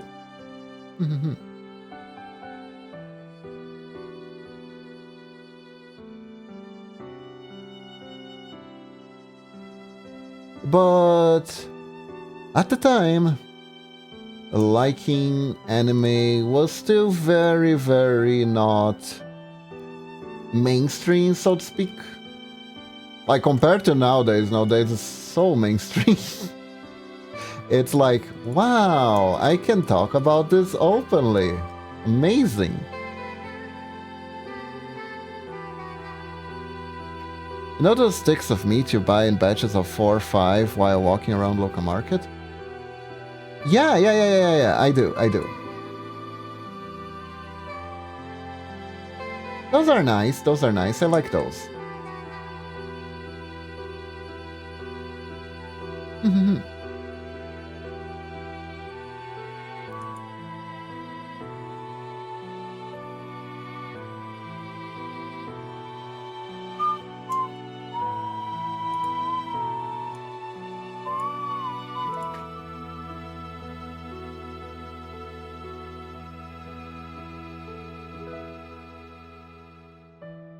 Yeah, I get full after eating like 2-3 of these.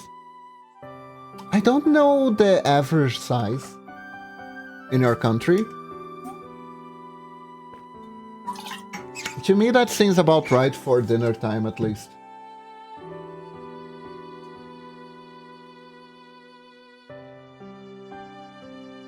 Again, because I eat lighter around dinner time.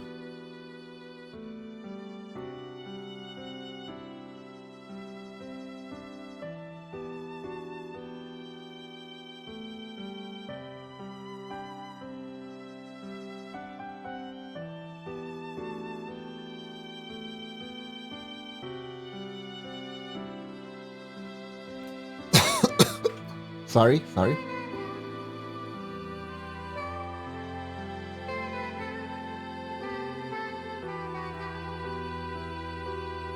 Got some new art done today? Oh, that's cool. What you get?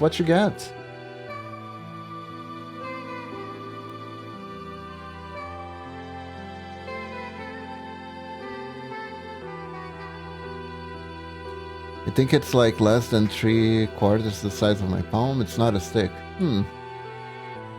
As usual, you don't eat a lot, lunatic.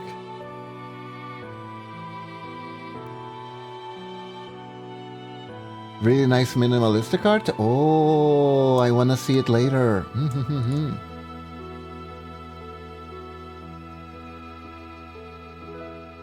Aw, it's looking cute. Just waiting for the version without the watermark. Nice.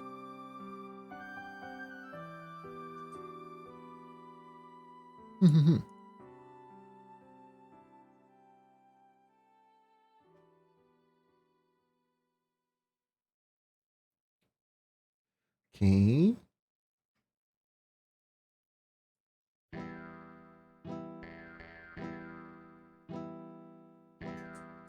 Let's see.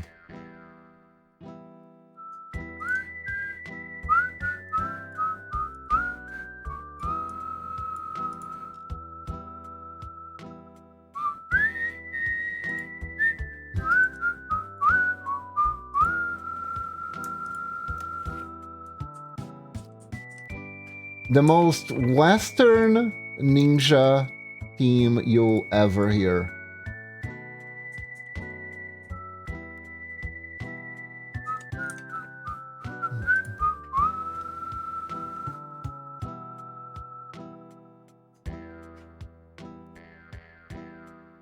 I like Shadow, he has a dog.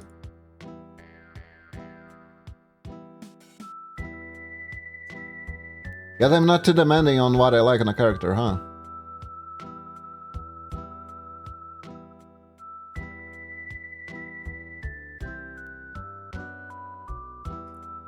Speaking of Shadow, did you guys see the meme with Shadow the Hedgehog crying because Paul World is popular? It's so funny. It's just so funny. Yeah. It's a meme. Someone made a comic about it, and it's like a small meme. I think it circled a little bit for like a week.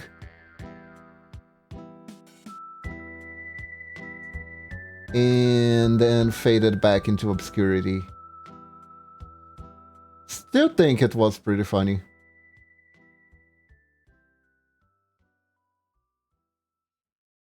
Basically, the reason he was crying that Power World was popular was because, strictly speaking, no one liked his solo game, which was basically Sonic the Hedgehog with guns. Right?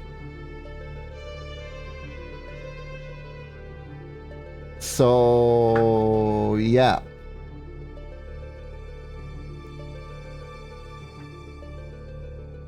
Let's see.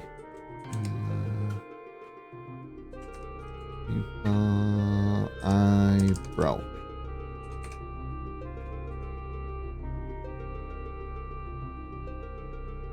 Hydrate.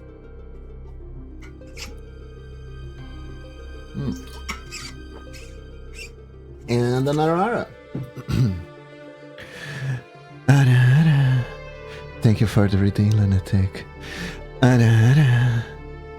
There you go. It's a comic of Shadow rallying the pals and being like, I know what it's like being called a copy, a faker, and chambering around.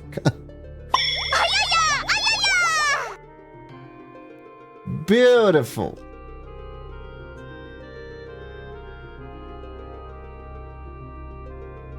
Also a pretty good one.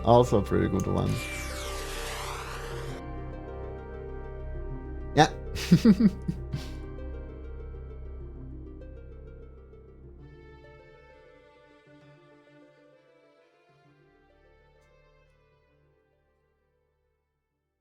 It is.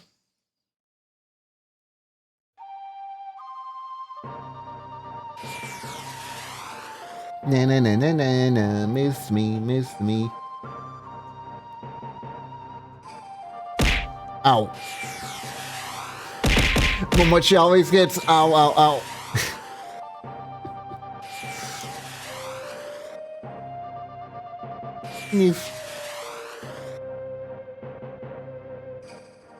I feel like ow. Oh yeah, that's why.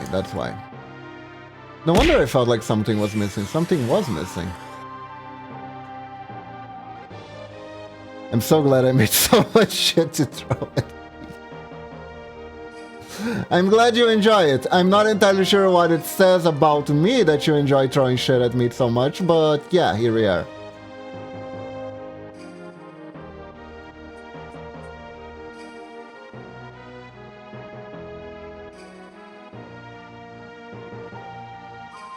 Here we are.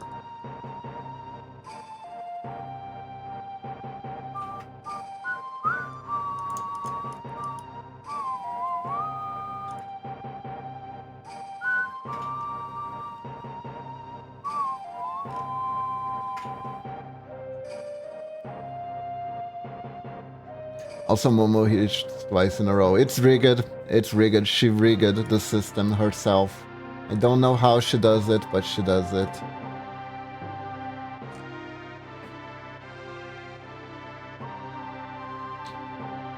I think it's better to centralize. It's probably better to centralize the face, right?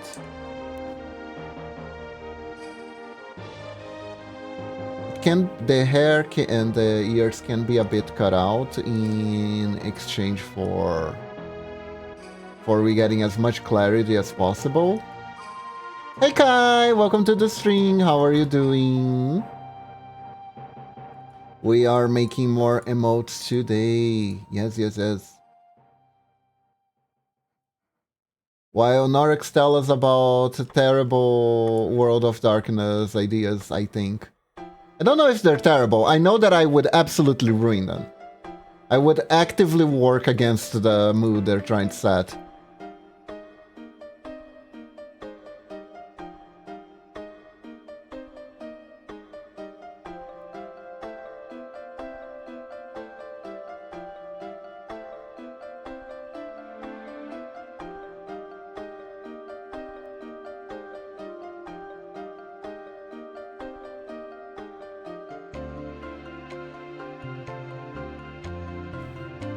I'm just not their player base, I guess.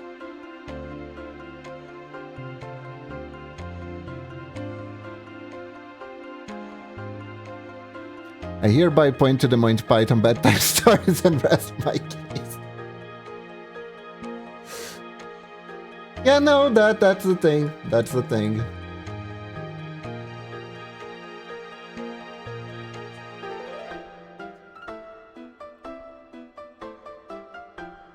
Like, I actually thought that that was an official part of the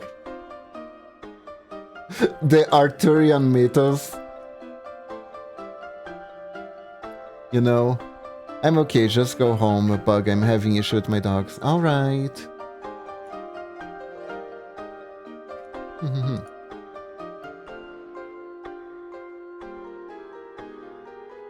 Yeah, and that story explains so much about you.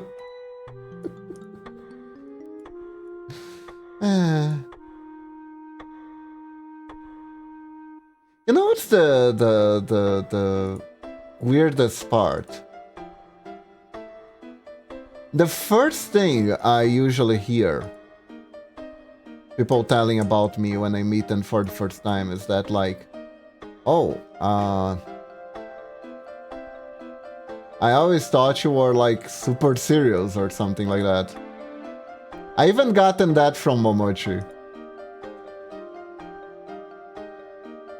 I thought you were scarier.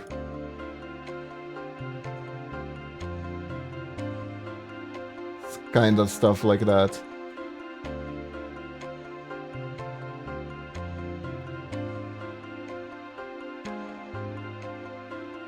Also, you might have missed one. Let's see. Hereby appointment. Anyway, wrapping up rate, the entire world around you is made up of memories. Anything that is forgotten starts to crumble and vanish to oblivion. As time moves on, so do people and people move on. Memories slowly ground to sand, to dust, and eventually nothing. Thieves, you're not a goofball, you're the goofball. Ah, thank you, Norex. I feel like my kind of monotone boss and manner of speaking doesn't really work for these types of things. What types of things, lunatic? I'm sitting outside going into one of the bedrooms. She hasn't moved an inch.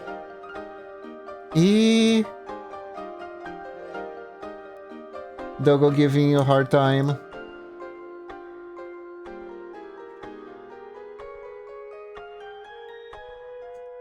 Yeah, like I put a little Easter egg today on the playlist. Still haven't come up. Emotional games and stuff. Ah, I see, I see, I see.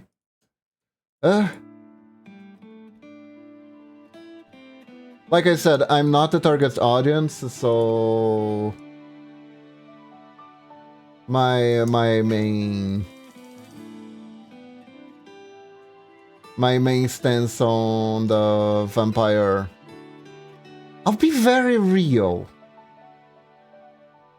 Like, I'm sure they are out there, but I've yet to meet like a hardcore World of Darkness fan that was particularly well adjusted. I'm sure they're out there. I just haven't met them yet. Kinda wanna meet one. Really would like to meet one.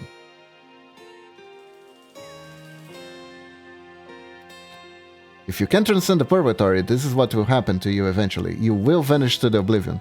That's what you're trying to avoid, and that's what our shadow is trying to achieve, oblivion. The guilds are trying to keep you in purgatory because they need people in order to function, so rings against the clock, and everything is very institution keeping you safe. Oh, everything in World of Darkness boils down to politics, doesn't it? There's a lot of guild versus guild stuff going on. There's a lot of interesting stuff to these RPGs. Hey Zorkor, welcome to the stream.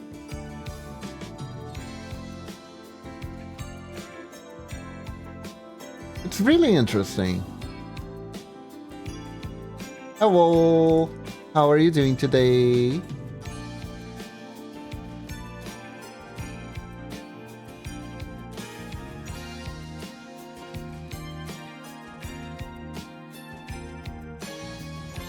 I'm doing good, I'm doing good. What about you? How are you doing?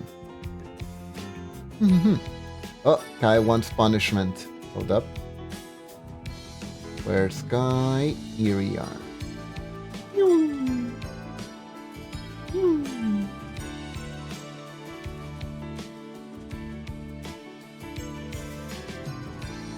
Whoops. No, not Valve. There's Kai. Whee! There you go.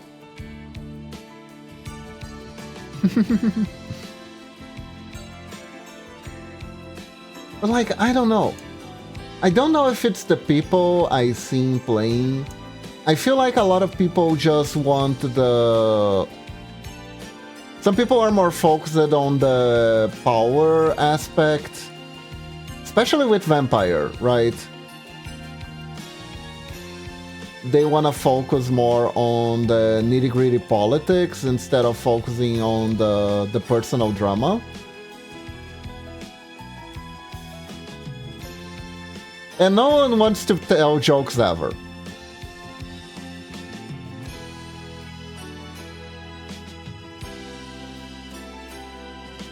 At least the developers don't want you to tell jokes because they nerfed Malkavians to not be funny anymore.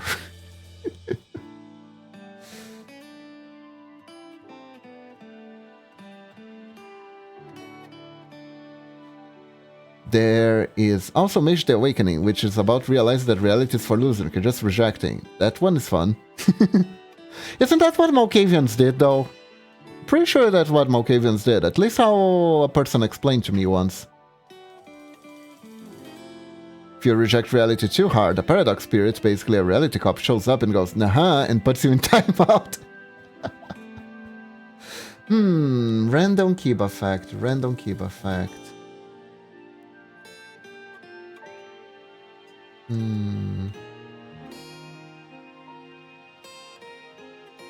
Alright, let me think. Wow, it's been a while. Let me think a little bit about my lore. Reject reality, return to wormhole. I will tell one.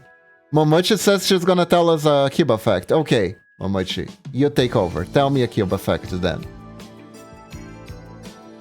I'm gonna regret this, aren't I?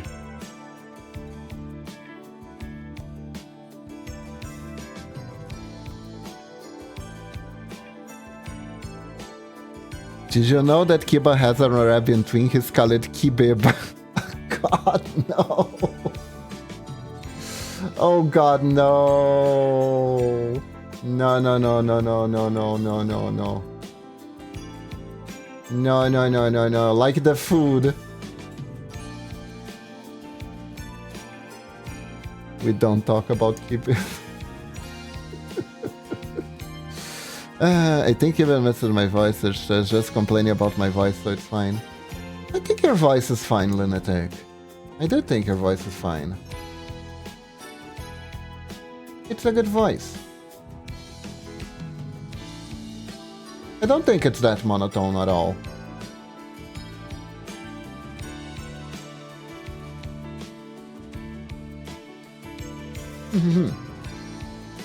If you wanna watch someone who has an actual monotone voice and is a content creator, just look for Dyrus, the League of Legends X-Pro.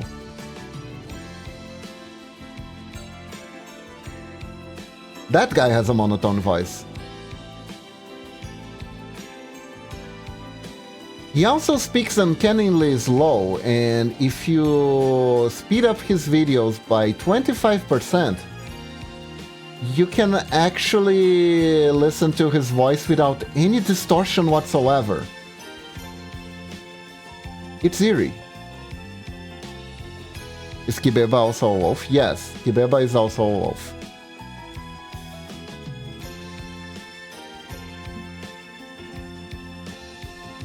Air.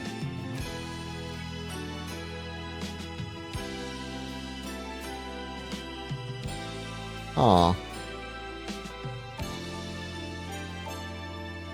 You need to stream more, Lunatic. I mean, if you're not too busy, that is. I forget sometimes that you have an extra... you have a programmer job.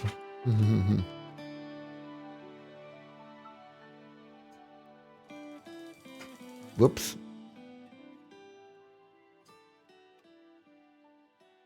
Let me change this.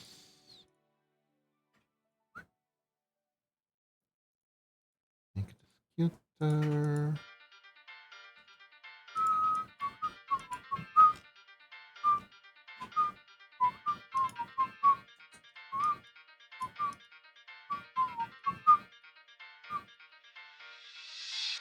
Barely have enough time to work on art and rigging outside of my job, much less stream. Yeah, I understand.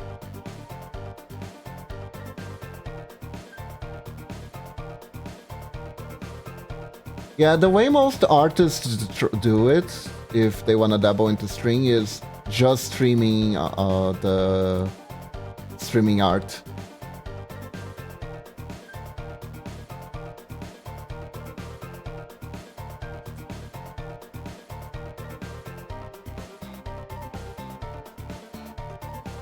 Which is a thing I might do if I get too swamped with commissions.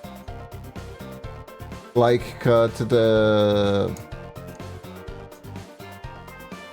increase the art strings and decrease the gaming strings if I need to. That's a resource I have.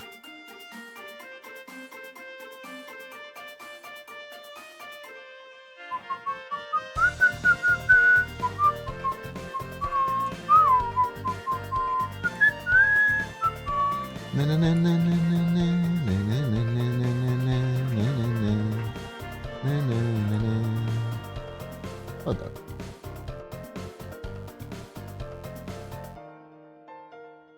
No.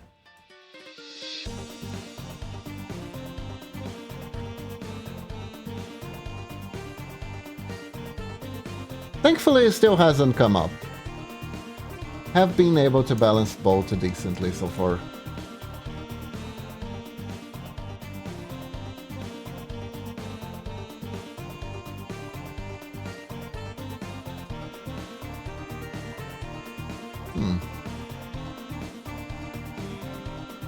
Because I like doing both.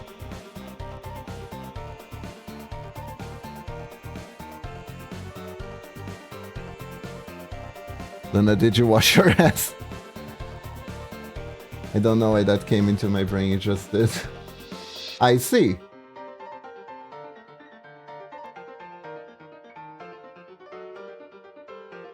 Yeah, washing your ass is important. It prevents a lot of diseases.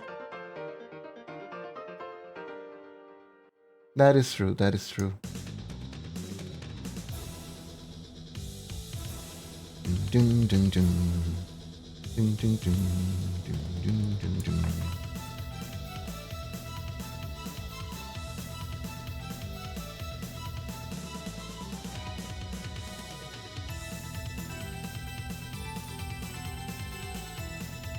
God. There are so many games I want to play for you guys. There's so many games I want to play for you guys. One of these days I would love to play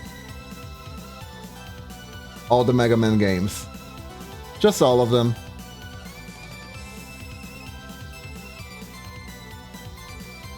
Like a Megaton or something. Yeah, Megaton. Well, I'm gonna run. Good luck with the pixel placement. Alright, Norex, have a good one. Thanks for dropping by and share your stories about the rating. Yes.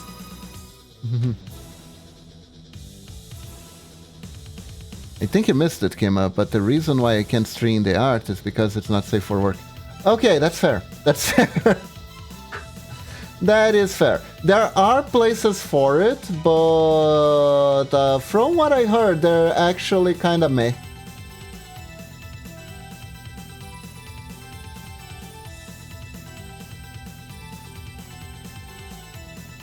They are kind of meh.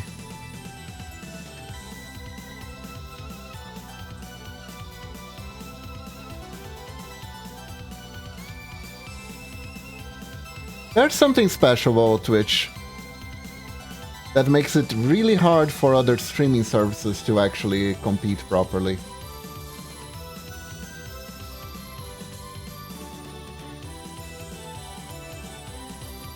There's just something about Twitch.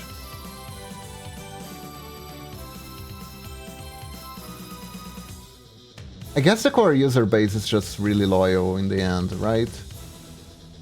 That's probably what it is.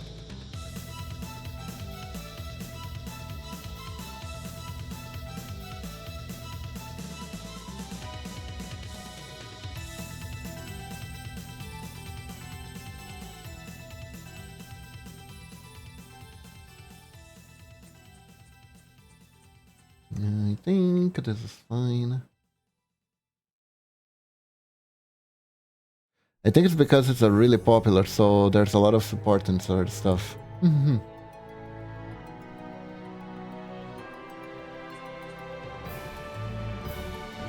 For example, tits. That is true, that is true, that is true.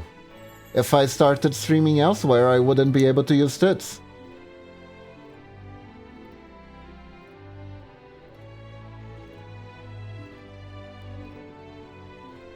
But like, if there was another site that was half as popular as Twitch is, people would make the thing available to that one too.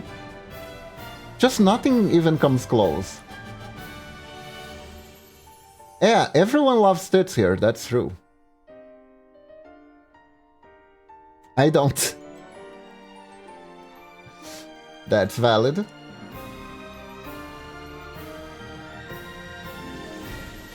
There we go.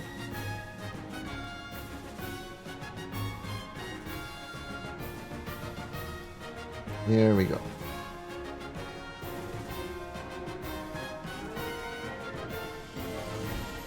How could you not like firing missiles at Kipa? Finally, someone who doesn't want to kill me.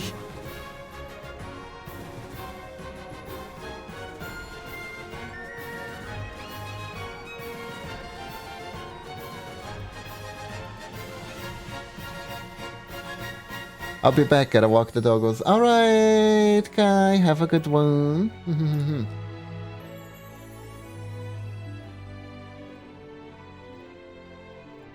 Okay, now we need to draw the eyebrows.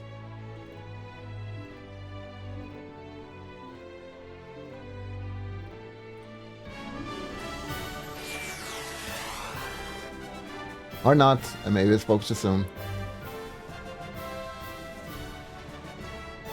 Here we go.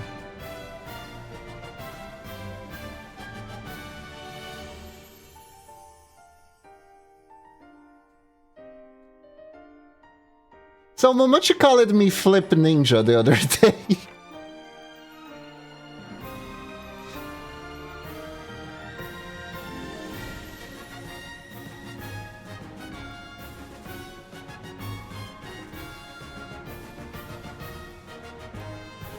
And I have no argument.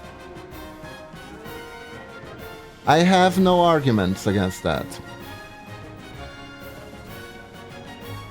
Yeah, I'm like one well-drawn female model away from being the Flip Ninja.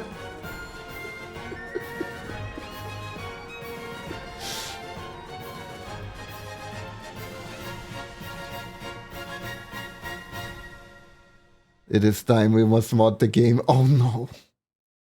Wait. Are you gonna put me in the sex scenes too?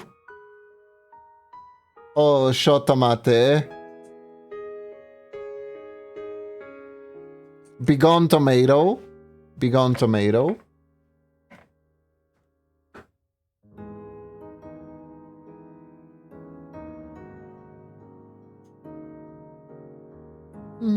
Should I put like some lipstick?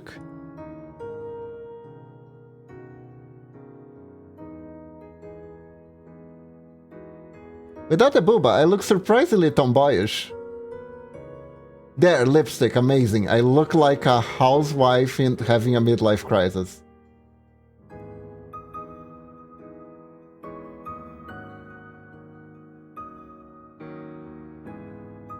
I trade places. No, I trade places with Logi during the sex scene. It's gonna be really painful for anyone involved in that.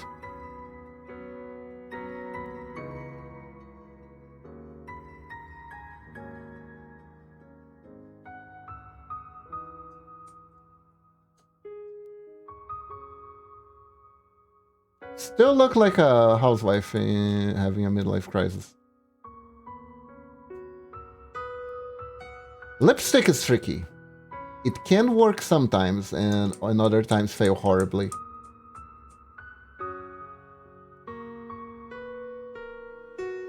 It looks like a weird mustache. It really does. It really does. Like, lipstick in pixel art is really, really hard.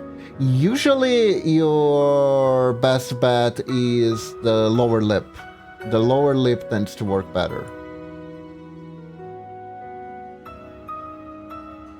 But yeah, let's not do lipstick. Let's not do lipstick.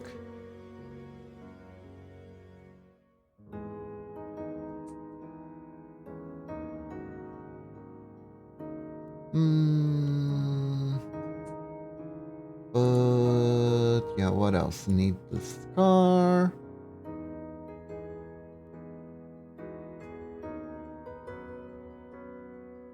I could theoretically increase the size of the eyes to make it more moyogu.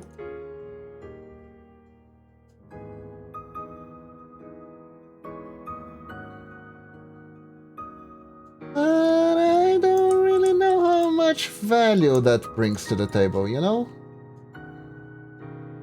Not entirely sure. Fuck you, and girls, you're a wolf girl.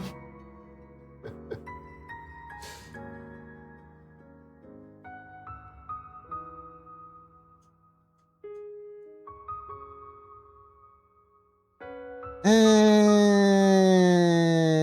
think this eye is a bit too much. Nah, I think it's fine. I think it's fine.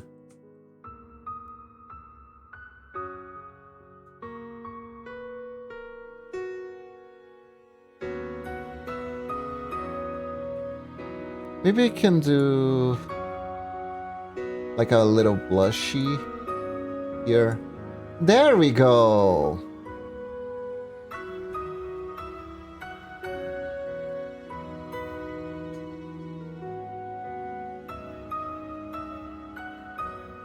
Okay. Well, thank you, Momochi. Momochi brought me the tiny sandwiches.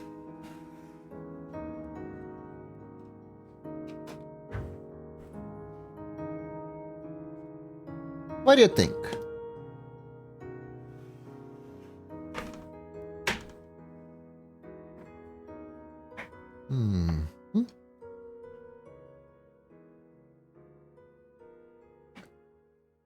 Yeah, sometimes I think I might need to...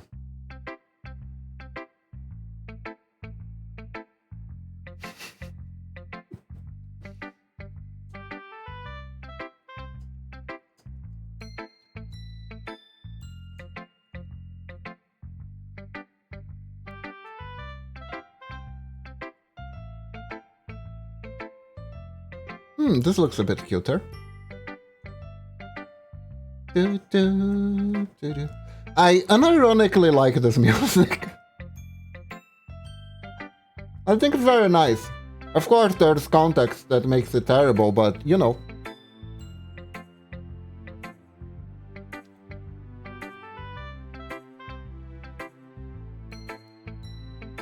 The music itself is nice.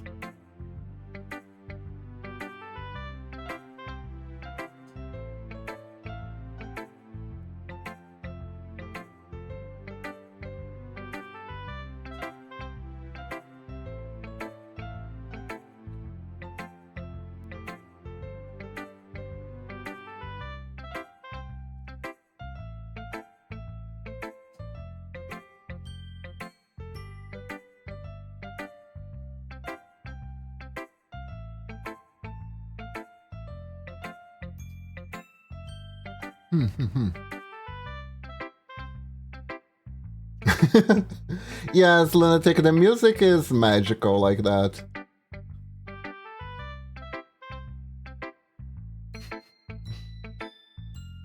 Okay, guys, I'm gonna change to something more innocent, okay? Just a second.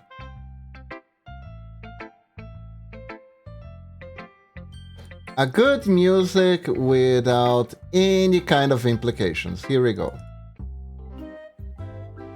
Perfect. Zero implications music.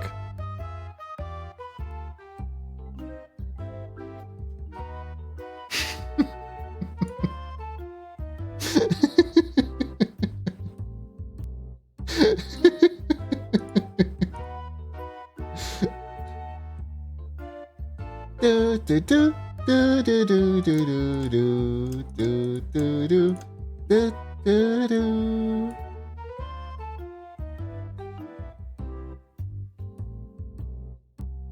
Now there's now a very different vibe. Now this music makes me want to spin.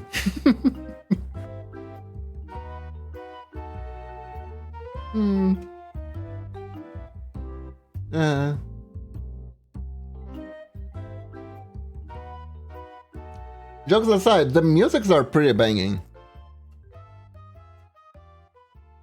in this game. I really like this one.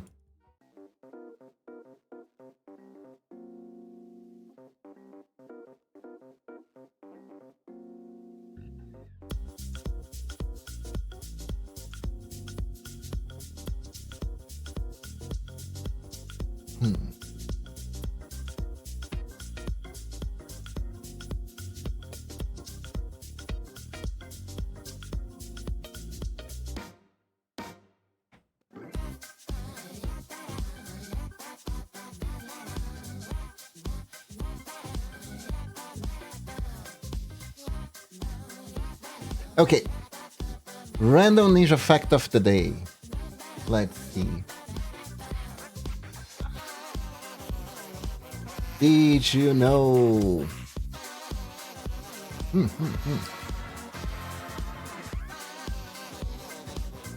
Did you know that there is a Japanese Robin Hood version? There's a Japanese version of the Robin Hood tale. It is Goemon, the gallant ninja. You may have heard from him either from Konami games or from a card in Yu-Gi-Oh! That no one really plays. So Goemon was a ninja that supposedly operated during the very, very brief Mitsuhide Akachi's shogunate. And he acted pretty much the same way. He would steal from the rich and give it to the poor.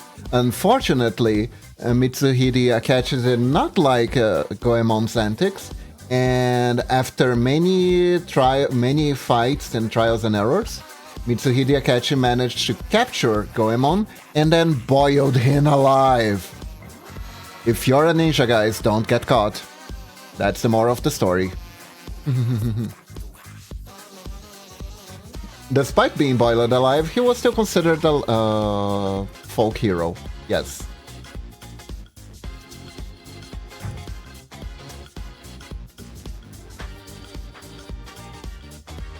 And there are several games made by Konami with him as the protagonist.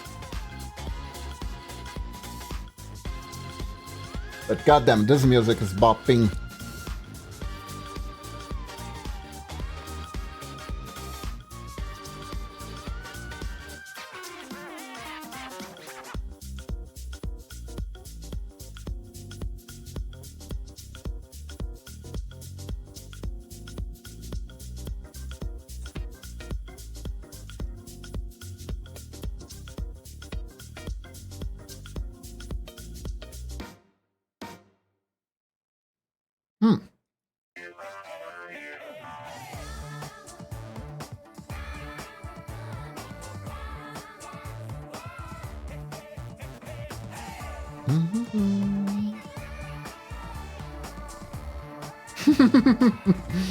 Bit too much.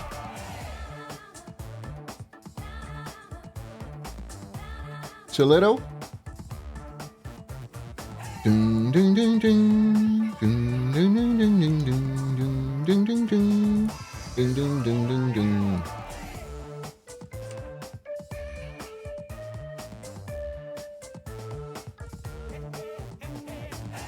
Let's see.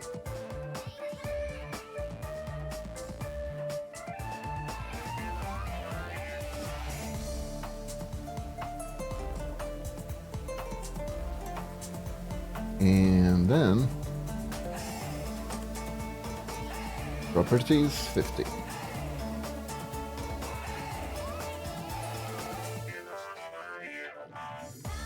I think shoe frames is best. Hey Rose, how are you doing? We are testing eyebrow movement.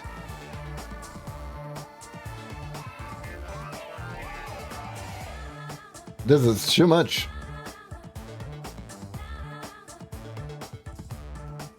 There we go. Yep, too much.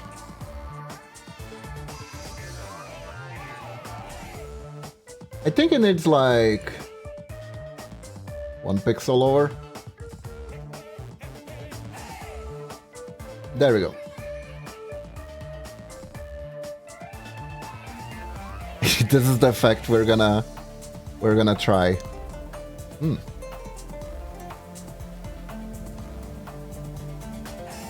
Machine gun eyebrows activate. Doing good, just woke up a couple minutes ago, but need best wolf artist to open. Charge me up like a cup of coffee, but nicer to me. Ah.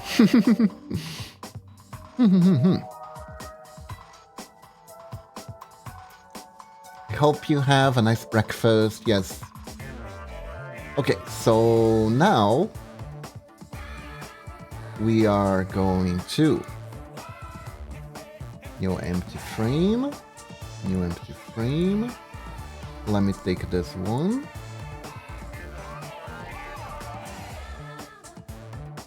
I think I want to actually just redraw. It's probably best if I just redraw. Yeah, I want to redraw because this is a good exercise too. Oh, I know. Let's start with the eyes. Oh, thanks for reminding me. I will at some point have to start cooking food for the rest of the day.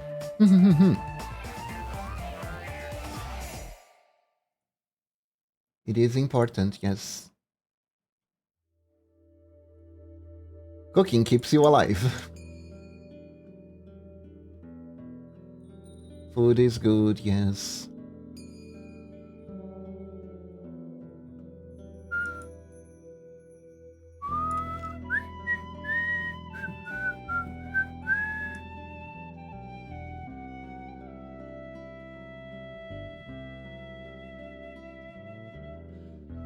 Man, this game has such pretty music, but the story makes no sense.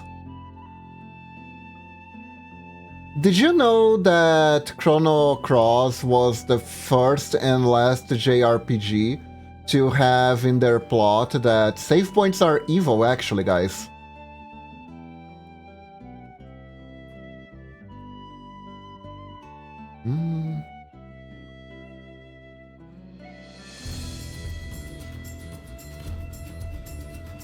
Yeah, you need to eat more, lunatic.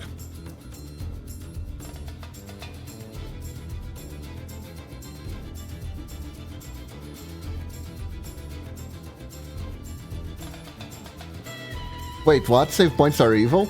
In Chrono Cross, yes. Yes. This is one of those games that, if possible, I wanted to play on stream because of how batshit insane it is. But it's also one of those games that has so many long hours, right? So we'll get to it one day. We played Chrono Trigger. Chrono Cross is literally the successor to Chrono Trigger. It's the second entry as a JRPG because there was a visual novel too, which is wild to think about. That one of the most popular JRPG of all times spawned a visual novel that was never brought over because it was a visual novel, and I played a translated version of it, and it was, quite frankly, dense. I couldn't actually get into the story. There was a room that had a piranha trap, and I just died to piranhas over and over, and I couldn't progress. You know, piranhas, the fish.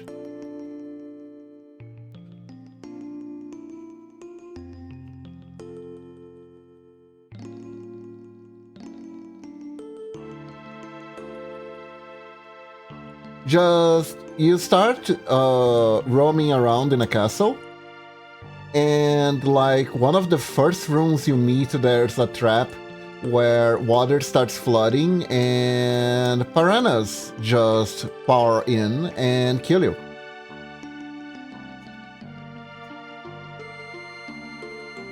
And I didn't understand at the time that I played, I just didn't understand what I was supposed to do to not get devoured by piranhas. What choices I could have made differently. I remember playing it for like 5 minutes and getting pretty pissed at it. I was like, I have better stuff to play.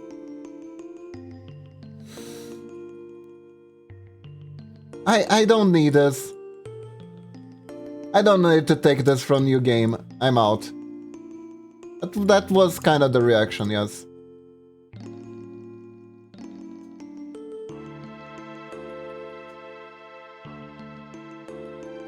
Yeah, you and your piranha trap, you both can be happy together. I'm out of here. I remember like everything you did that game.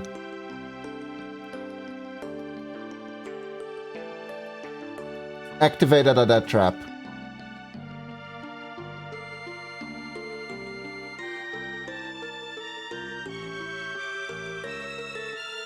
And it was very...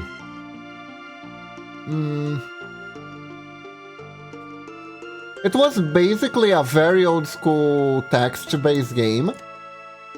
So there were barely any pictures in it. It was all narration and description. It would probably kill my throat if I played it on stream, honestly.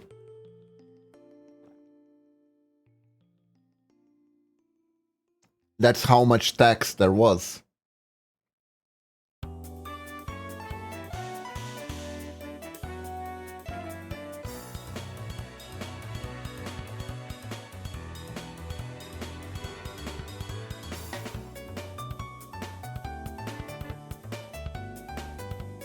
But yeah. It felt like being DM'd by a really, really sadistic DM who doesn't really care about giving you any chances. It's like, and I remember there was like something that you were supposed to do that was time sensitive, right? So while you were trying to read, the game tracked your actions in real time through the menu, and you just died to the piranhas because it took too long. Yeah, I think, yeah, that's why I quit, I remember now.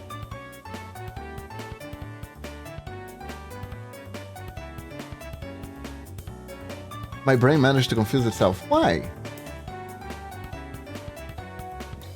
What did you think I said when I said piranhas? Did you think something else?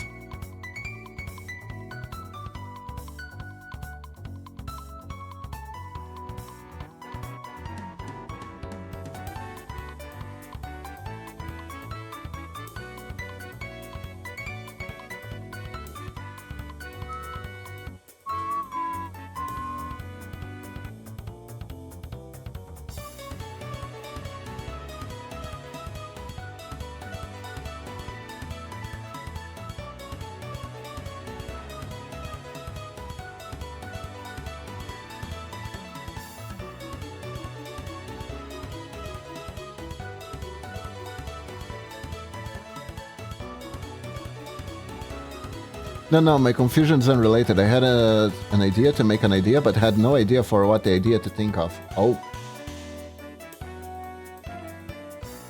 Yeah, that sounds confusing.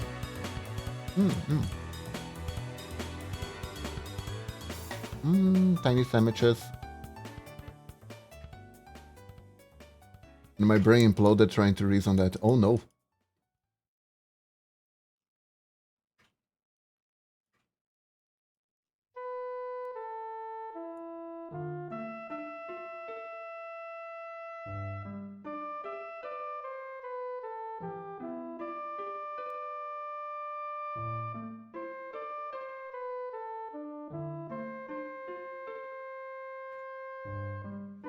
Man, other game that I really want to play. Final Fantasy IV. I want to play Final Fantasy VI. I want to play Final Fantasy IV too. Because, like, we discussed this before.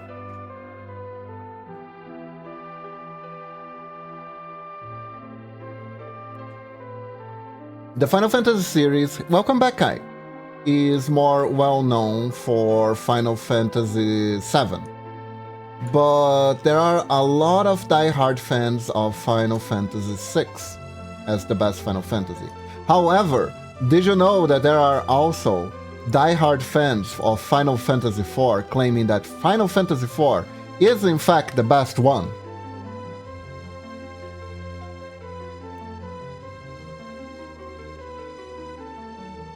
And I'll be real.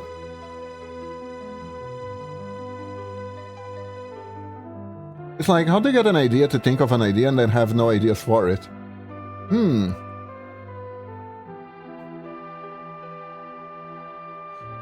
Well, Lunatic, the answer might shock you. I have no idea. But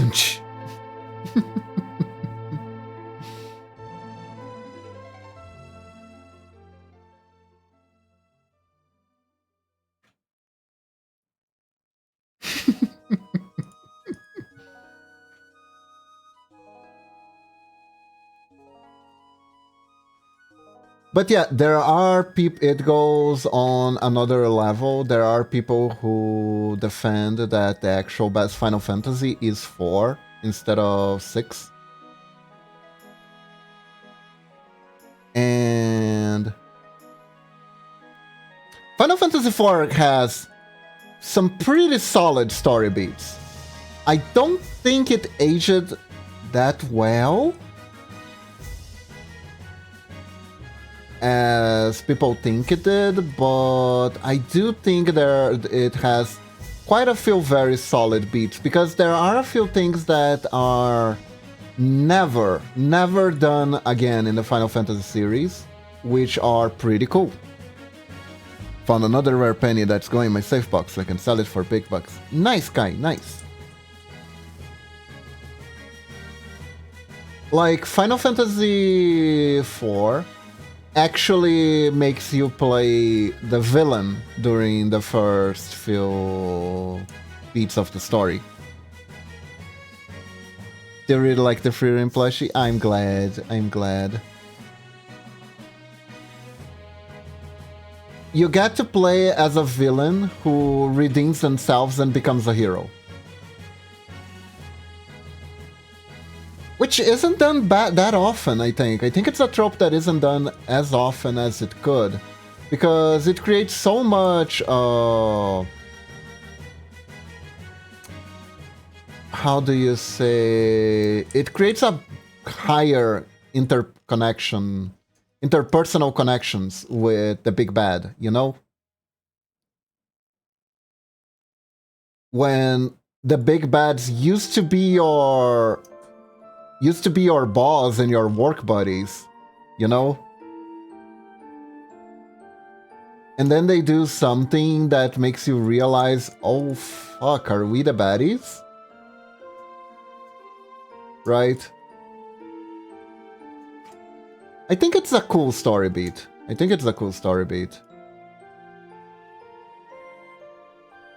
One that I think is not explored as much.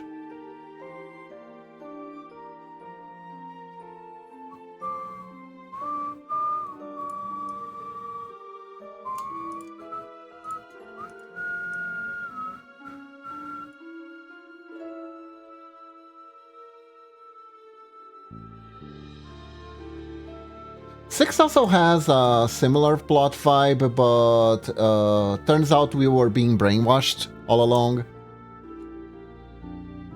So it's not quite the same. Like... Cecil is a good character.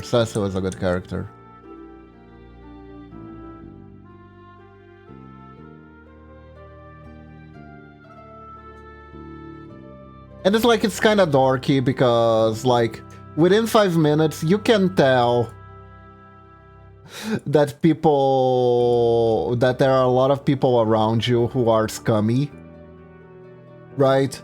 But there are also good people in the big bad castle.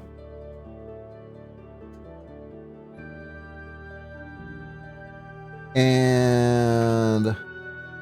It takes a little while for you to sink in. The game literally makes you commit genocide by accident.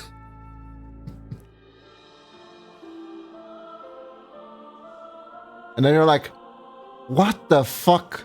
That wasn't in the orders?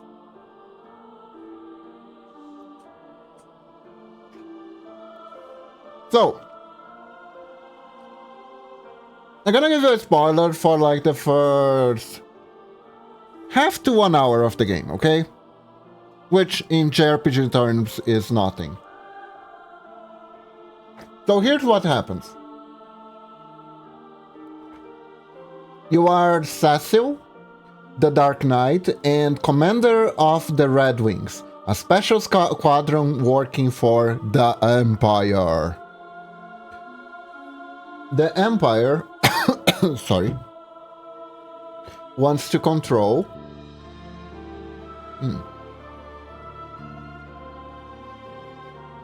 Sorry.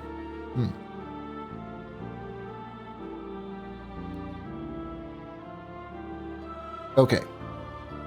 The Empire wants to control all the elemental crystals to have power and be the undisputed most powerful nation of them all. Elemental crystals in this world, they it's pretty basic, right? You know, the fire crystal controls all the fire in the world, has to harness the power of fire in the world. The water crystal is like a limitless supply of water. Earth crystal makes crops grow better, stuff like that, right? It's very self-explanatory, really. But yeah, the emperor wants it, so you're running around and you end up stealing one of the crystals. I think you start with the crystal of air. And then the emperor slash king slash whatever is like, ha ha ha ha, good job, my dark knight, blah blah blah blah blah. And then you're like, yeah, I don't really. Is this do you really need to do that? Do you really need to use force? They seem so adamant on protecting it. It doesn't feel right taking it, you know? A reminder to everyone that Kiba has made some of the best emotes out there. Aw, thank you, Kai.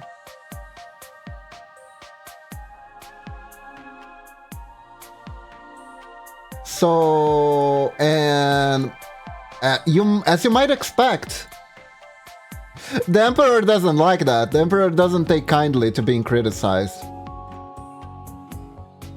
Because he is obvious bad guy, right? Aww. Y'all cute. Y'all very cute.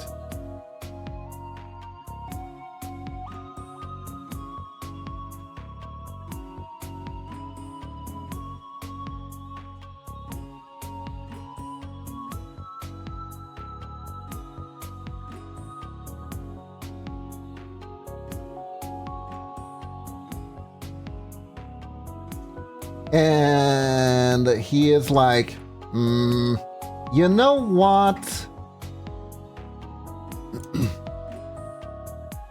I'm gonna send you on a special mission.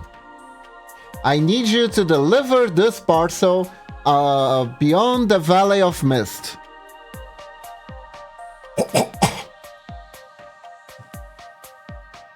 Yeah, pretty much that, Lunatic. Pretty much that. So you're like, what's in the package? And they're like, don't open it. You have your orders, now go. So we, as loyal little soldiers, do our duty. We are joined by Kane the Dragoon, which is like our childhood friend. And we traverse the mountain, grind a bit of monsters, fight off a dragon made entirely of mist, which is the guardian of the valley and doesn't let anyone go through. And then we reach the village. And as we reach the village, the parcel floats up in the air. And monsters start to spawn out of the parcel. Flaming bomb monsters. Now, Zor has said hi and stuff before earlier. Ooh.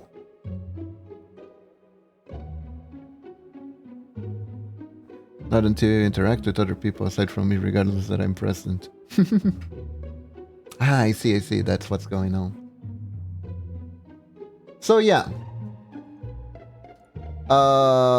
Turns out that the village was full of dissenters. So they sent us to deliver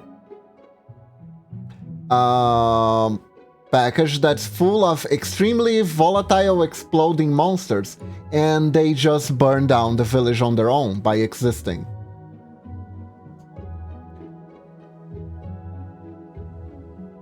I was responding to keep a story.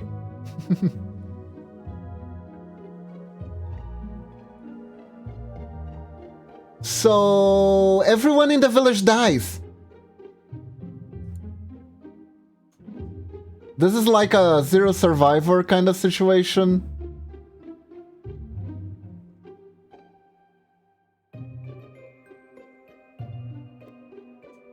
And yeah. Because of your actions, the village no longer exists. And to add insult to injury, since you weren't warned about anything, you could have died too. So yeah, you kind of commit a small-scale genocide at the beginning of the game by following orders blindly. Right?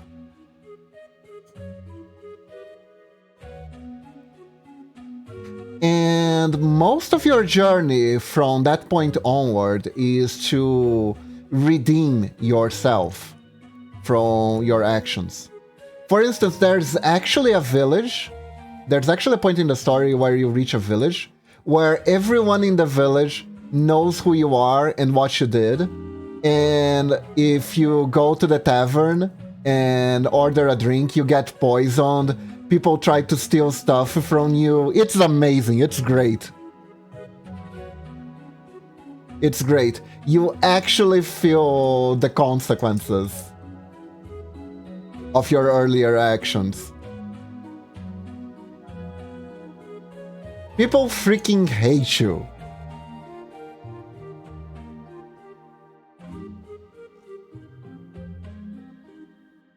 The big bad evil guy on their way to raise a village. The players have already burned it down. Yeah, but a big bad guy knew what knew. It was the big bad guy's fault.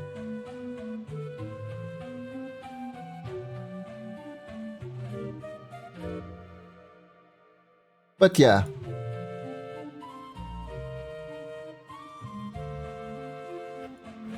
Just reminded of that specific meme. It's a good one. It's a good one.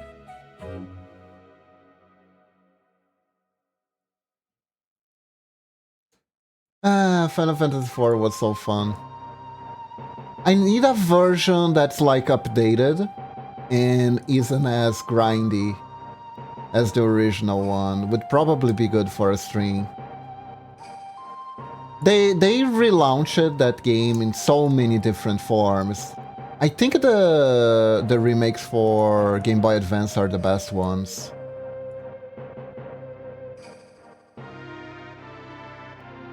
Like, there was this one character who was a bard, and he was so useless. So useless. He actually started the meme of useless bards on his own.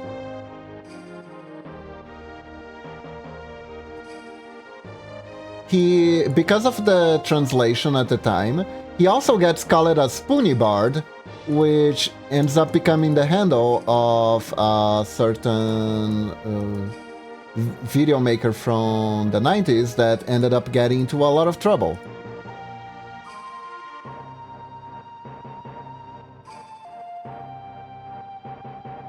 But I am digressing. It's still an amazing game. He is super useless, and there is an enemy in the game that can only die. That only dies because of him. He is extremely useless, 95% of the time, but he's extremely useful against this one specific enemy.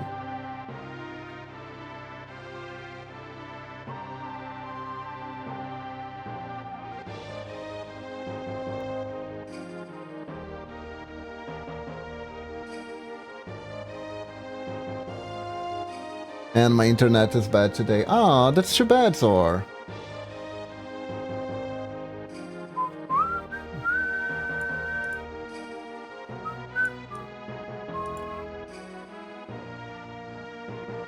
Random keep effect. Alright, here is a random keep effect. Well, Zord, since you're new to the channel, did you know that I was actually raised by a cat? It's true. I was raised by a Nekomata. And because of that, I am bilingual. I can speak cat as well as wolf. But I am not a cat, I am a wolf, okay? It's true, it's true. I can even purr. It hasn't come up yet, but I can purr. Kiba is secretly a pangolin. No. I am not a pangolin. No. These are lies and false accusations. I am not a pangolin.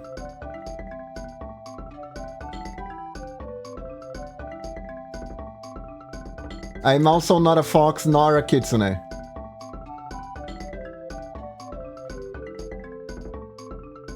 Oof, I'm also a wolf. Nice! You cannot prove that you are not a pangolin. Oi. The onus of proof lies in the accuser.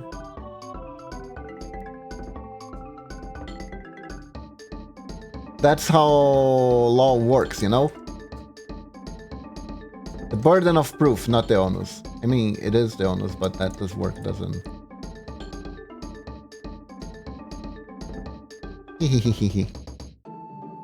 Nice to see a fellow wolf. What's a pangolin? It's an Australian mammal that kind of looks like an armadillo. An Australian armadillo of sorts. I have proof that Kiba is a pangolin. My proof is that Kiba is a pangolin. Hey.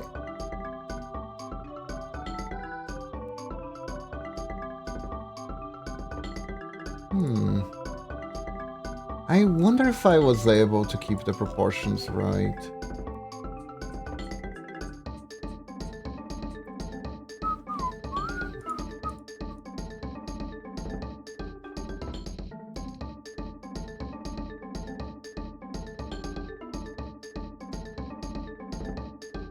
Probably not. No, Kiba is a hot wolf. I mean, what? Thank you.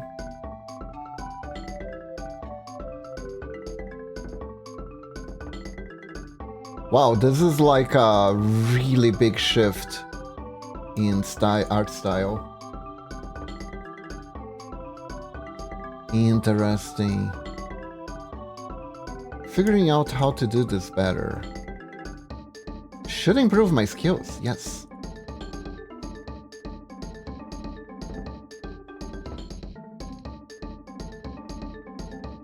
Kiba is also one of the few people I can be a gremlin to, since I get out gremlin by like everyone else.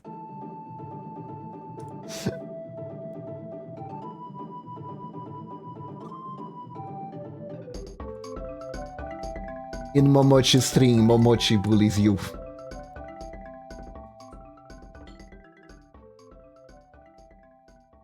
It's kinda like the in Soviet Russia joke, but...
I wonder what playing with Yuffie feels like in the new remake of 7.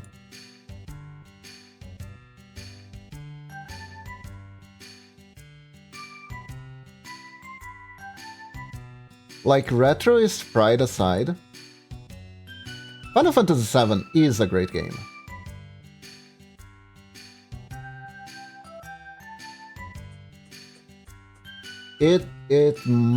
It was like a, I guess, an achievement? Yeah, it was an achievement of the franchise. Because it left people so blown away by it. And I remember it also left some people so salty for like all the dumbest reasons possible. People being like, oh my god, the weebs are ruining the Final Fantasy franchise.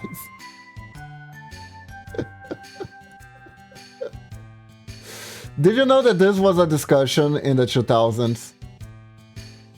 That weebs were ruining the Final Fantasy franchise. A franchise that was born in Japan. Thank you for the hydrate, Zor. Thank you, thank you. I am dead serious. That was a thing. People actually were discussing and fuming in forums about how weebs were taking over Final Fantasy. You know, the extremely Western, critically acclaimed Final Fantasy RPG series.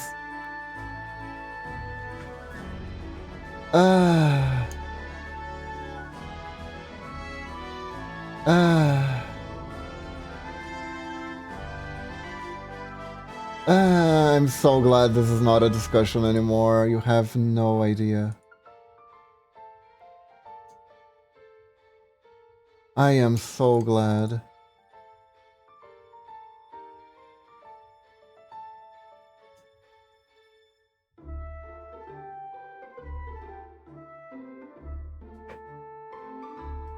I'm only getting Final Fantasy if I'm able to gamble. You know, there are plenty of Final Fantasy games with gambling minigames, actually. Come to think of it.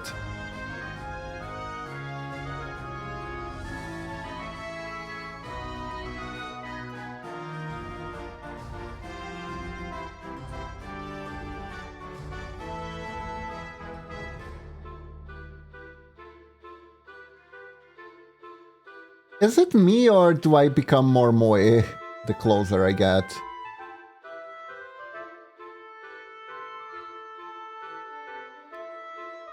I look very moe in this close-up.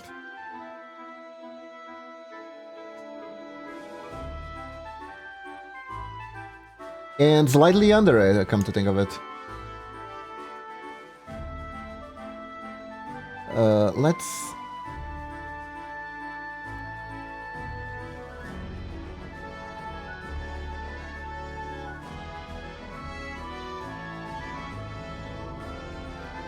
Up, if I'm able to get Final Fantasy, 90% of the gameplay will be gambling.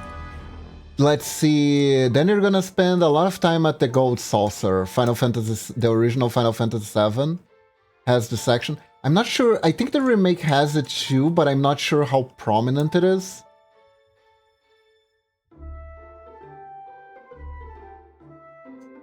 But there are like a shit ton of mini-games you can play on this casino-like place. You have to reach it first. No.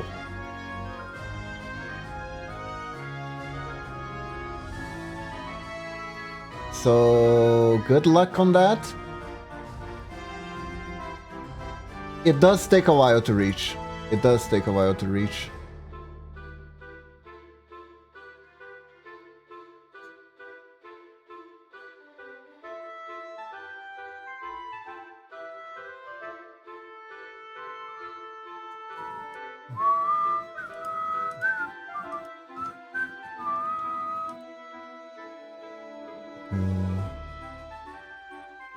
Damn, too complicated for my smooth brain. Yeah, the worst part is trying to figure out how the bipedal houses actually work. Because that's the monster in the game, a bipedal house that shoots rockets at you.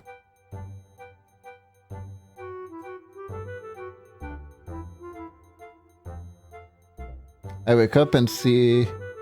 and I see what is either excitement or fear. Eh? No quotes? I guess not. I don't know how that one works. Honestly. Hey Falv, welcome to the stream. How are you doing?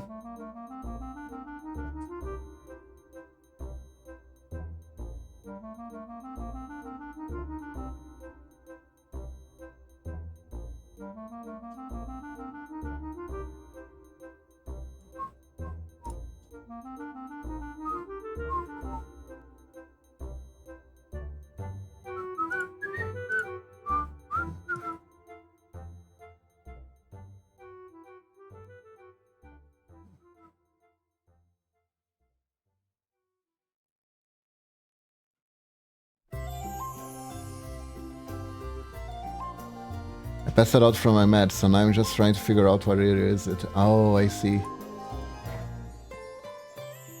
Good luck.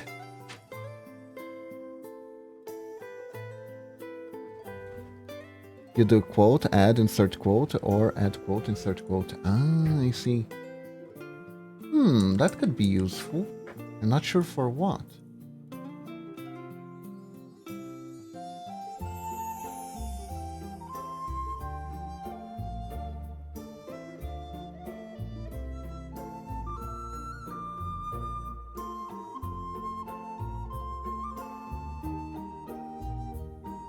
So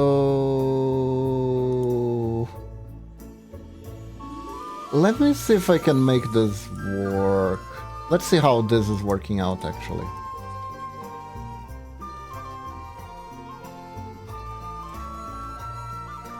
Real quick. Just random quotes someone says or you say. Ah, I see. I'll add it later.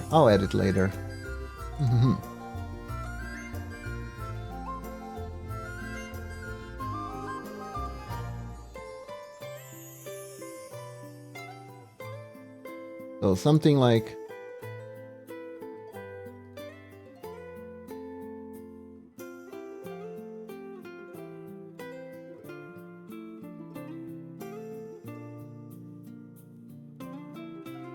I think we need a third. If we can get a third progression, it's gonna look better.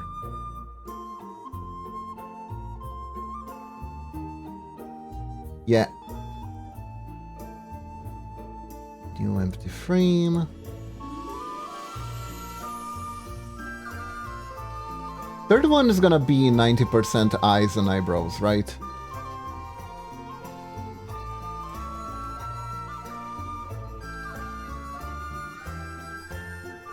This is gonna be the most close-up I've done.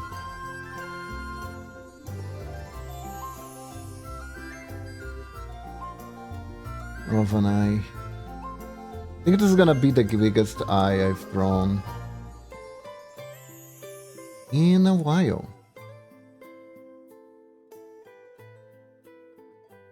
Let's see here.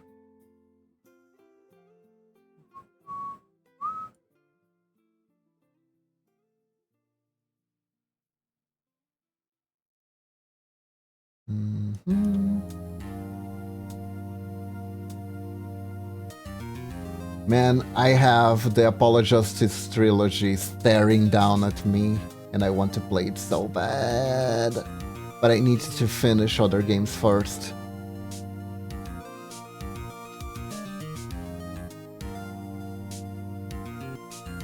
I really don't want to start playing a long game when I still have to end other long games.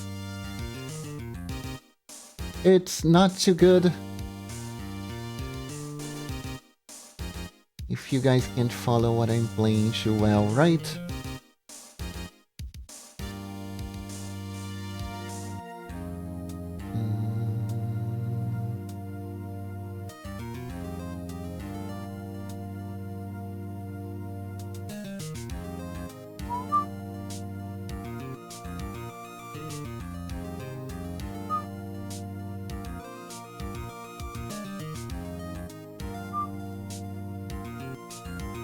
Look at the moe. Show moe.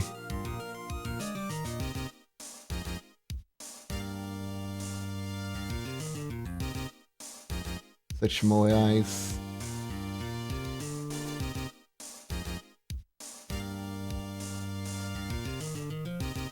Voting threat with touchdown. Moe. Man, No More Heroes, such a weird game series.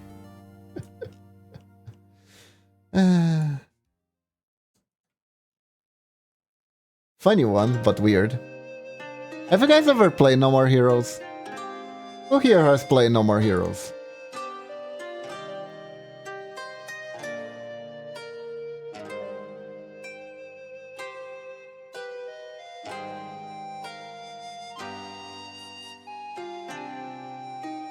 I think the person who made it is infamous for making very weird games. They have a reputation. Suda 711, I think was something like that.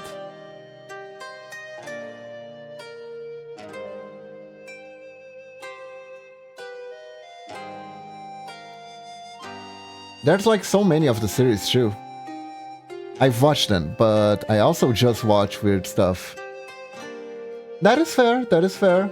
And out of the weird stuff to watch, it's a very, very entertaining one.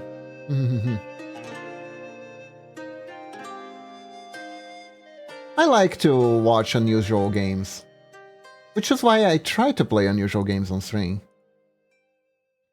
The rule of stream, make the content you would like to exist, is probably good because you can reach an audience you can agree with better if you do that. Of course, being self-indulgent only gets you so far.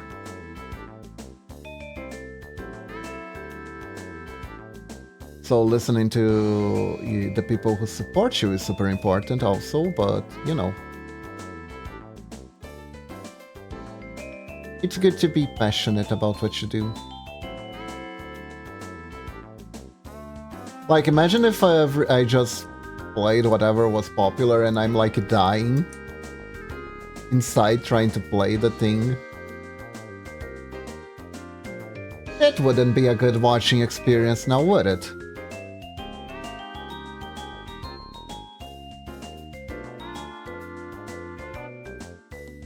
Unless that was like the purpose of the game, like the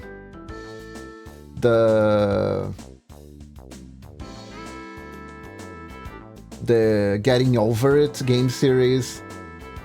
That one, me streaming while dying, is considered entertainment. But that's for one very specific masochistic crowd, right?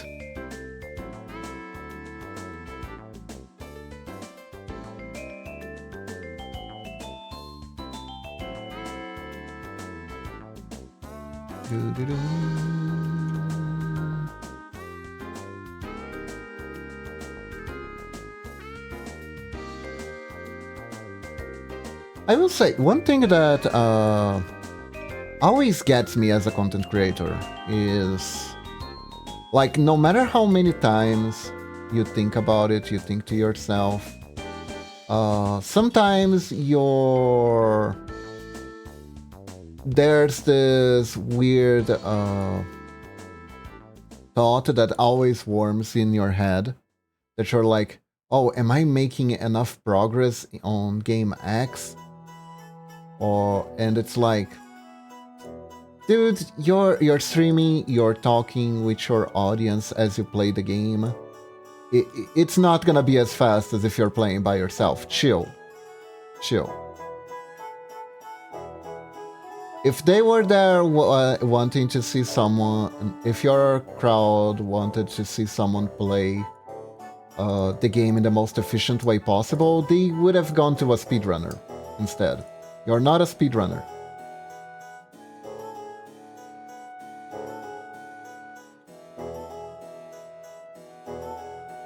So yeah, I need to remind myself of this every so often.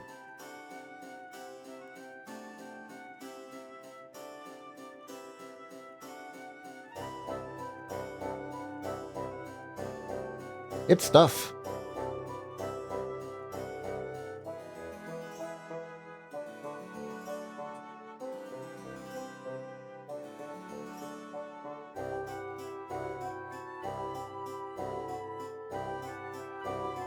It's an easy to fall trap.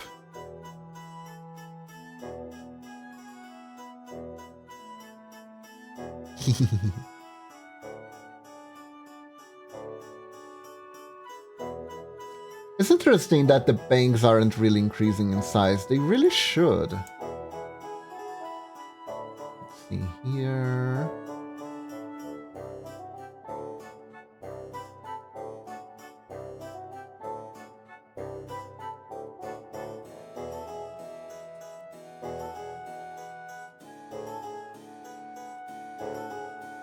I have a question you guys can answer if you want. Do you like it better? Do you have a favorite between the art streams or gaming streams?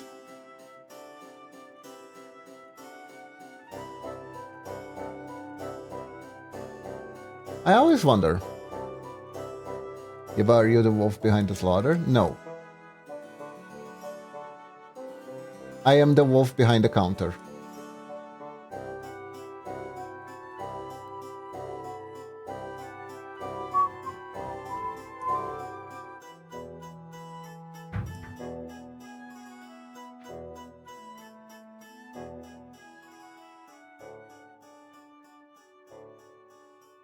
Answering the question, I enjoy both as long as I can get to know you a little bit more. Aw, thank you, Icarus. What are you selling behind the counter? You don't want to know. Hey, Icarus, welcome to the stream. How are you doing today?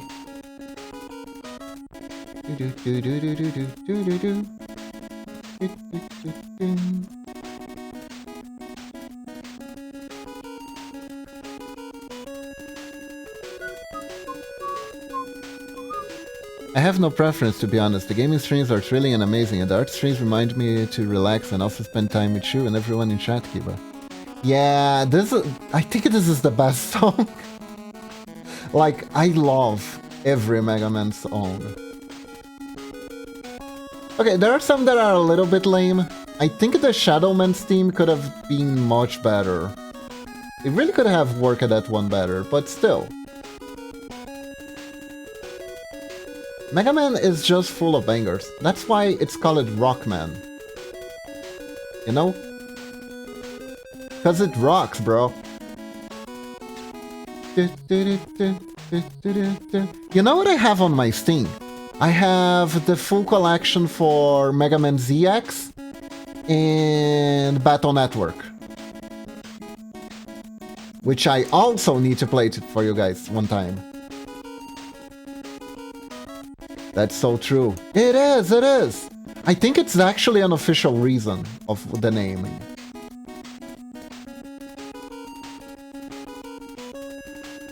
Because, like, translation did us a bit of a disfavor. Because Mega Man ended up being Mega Man. Because the original name was Rockman. Because the sisters call it Roll, so rock and roll.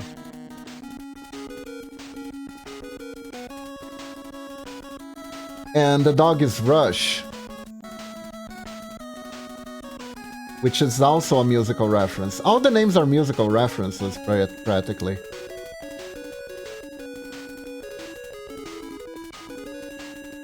Rock and Roll Rush, yes. And the rival antagonist is called Forte in Japanese, Bass in English.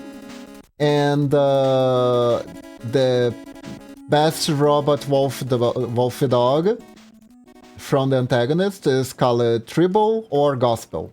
Gospel in the Japanese, Tribble in the English version.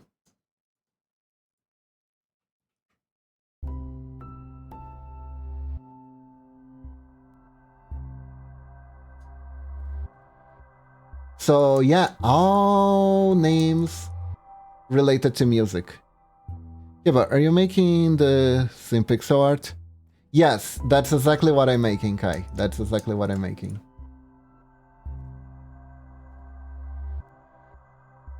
That is our goal here today, yes.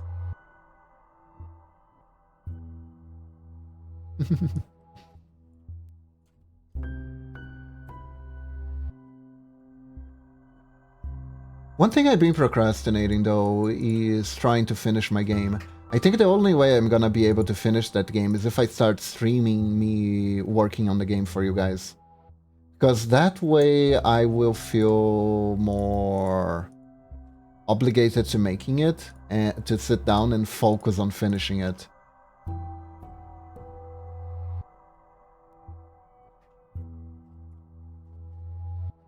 Like, weirdly enough, I've been procrastinating on working on the game by working on pixel art animations.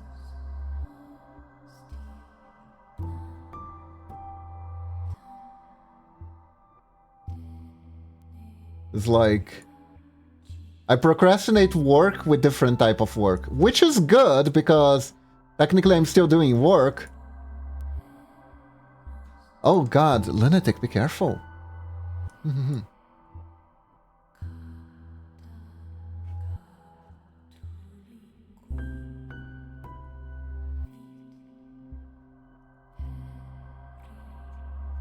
Yeah, Icarus, if you weren't here earlier, one thing one story I told Norix in chat, and Norix in particularly says that this explains so much about me, is that my father used it to tell me as bedtime stories scenes from the movie Monty Python and the Holy Grail. You should probably go to sleep. You should, Lunatic, you should. Anyways, I'm not sure how long I'll keep streaming, so I promise you won't be missing much. So go rest, okay?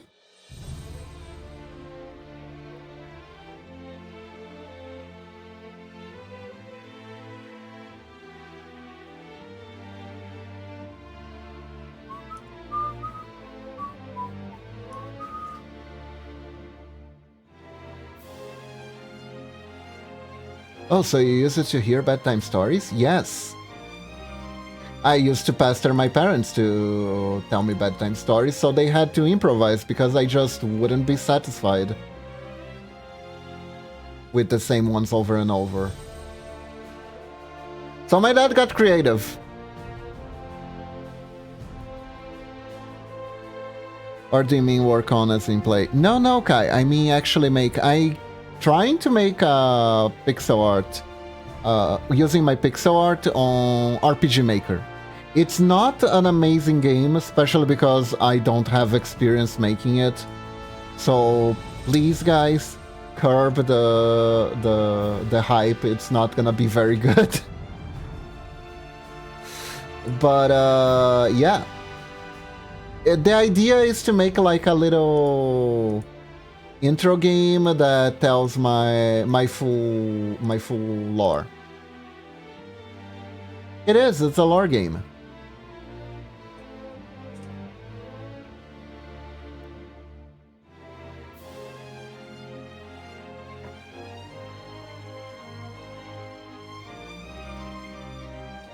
Okay, before I forget a very important little detail.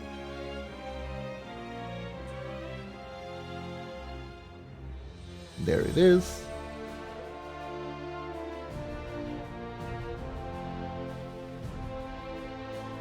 So like instead of making a lore video a long time ago, I decided that I was going to make a lore video game because I can do pixel art. And I was like, how hard can it be? Turns out pretty hard. As it turns out, making a game, even an RPG Maker one, isn't easy.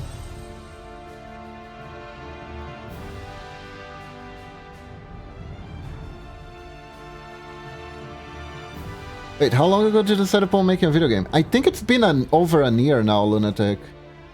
It's because kinda, I started making it, then I had an idea, then I changed it halfway, then I changed it again, then I changed it a little bit more, then I started making the quests, then I just started getting completely stuck. It's been that long, yes. I honestly need to update all the graphic part because my style changed a lot since then.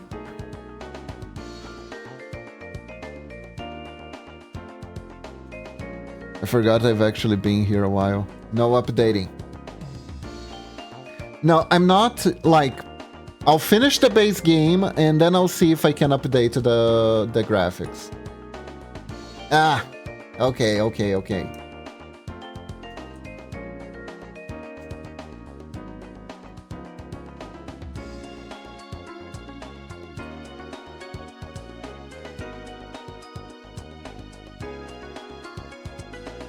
I forgot they need to speedrun me as birthday present. Woo!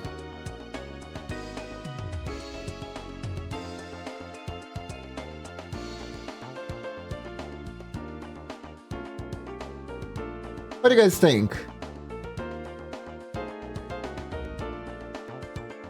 If you updated while still working on it, it will never get finished since you're always improving. It's true. It's true. Mama just said the same thing.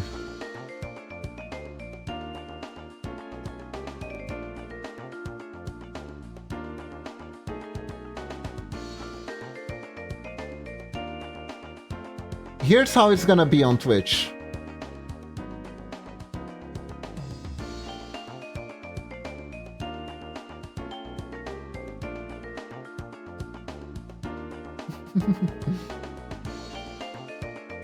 I forgot the tongue though, hold up.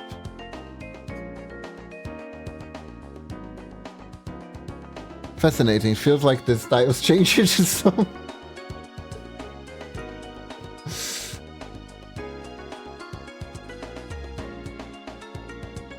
Yeah, pixel art is a little bit tricky.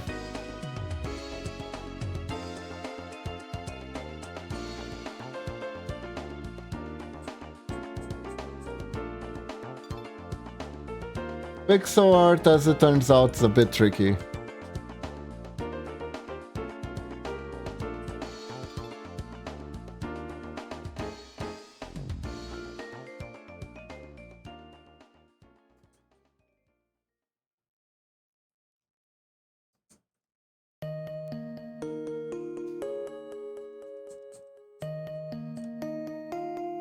I'm not entirely sure if that's a good thing or a bad thing, but here we are. Also, I forgot the blush at the last one.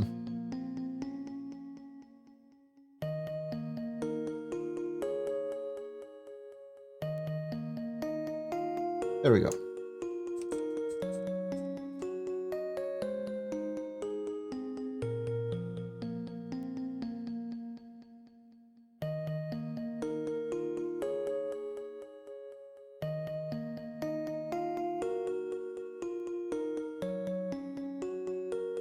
It's a serviceable emote, right? I think it's serviceable. It is what it is. We shall see whether it's good or bad, even noticeable from far away. It would look like this.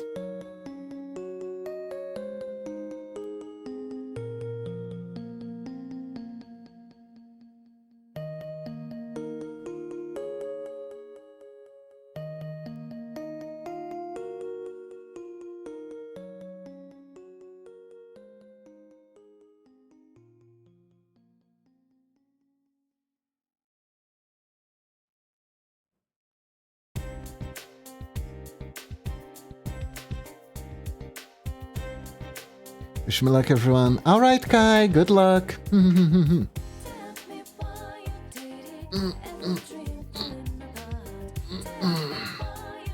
you guys want me to implement the emotes now? Because I can do it.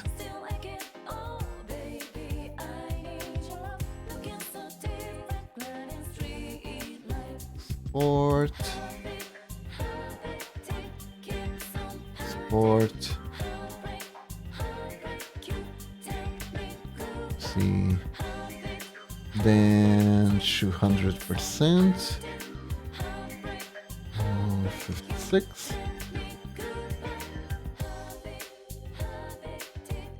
Let's check them out. All right. Export 400 to 12. There we go. I need to export them in 3 different sizes for making sure... You know those weird color distortions that the other emotes had? It was because of the auto-sizing on Twitch is bugged somehow. I am not sure what they did, but that color distortion is because of the resizing tool in Twitch. This has some the word end with you ST vibes. This is Persona 3, so very similar, very similar. The only other thing I can think is the amount of zoom changes. The first one zooms in quite a bit, and the second one only zooms in a little. But it's probably work. Okay, let's take a peek here.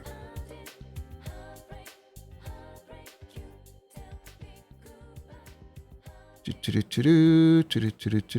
me enter here. Control panel, emotes.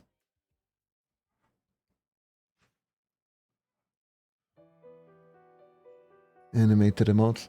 Strictly speaking, you know.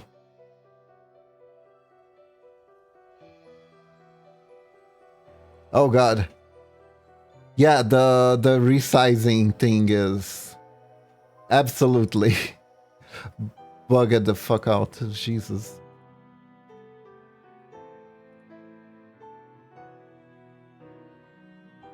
Okay.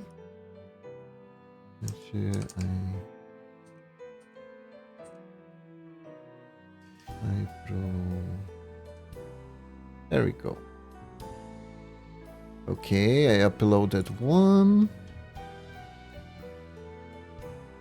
Now to upload this one. Oh.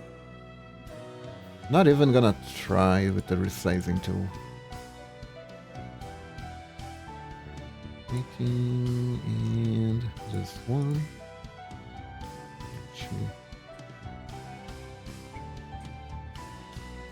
Note. There we go. They are already loaded and approved. Nice. Okay, guys, if you wanna use the new emotes, just refresh the stream, and they should be there.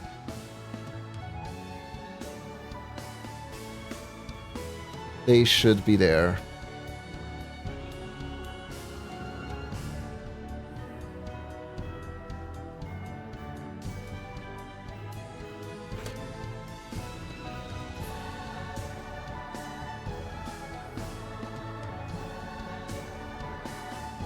There we go. What do you guys think?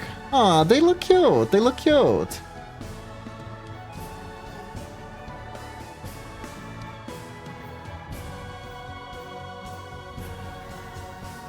Ah, thank you, Icarus. Thank you so much.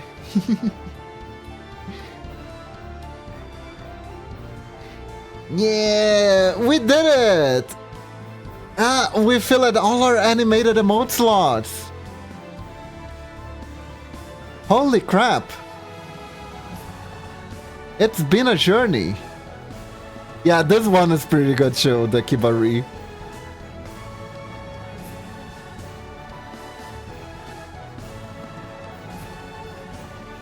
Oh yeah. Yeah, I filled every slot. The pants one is fixed.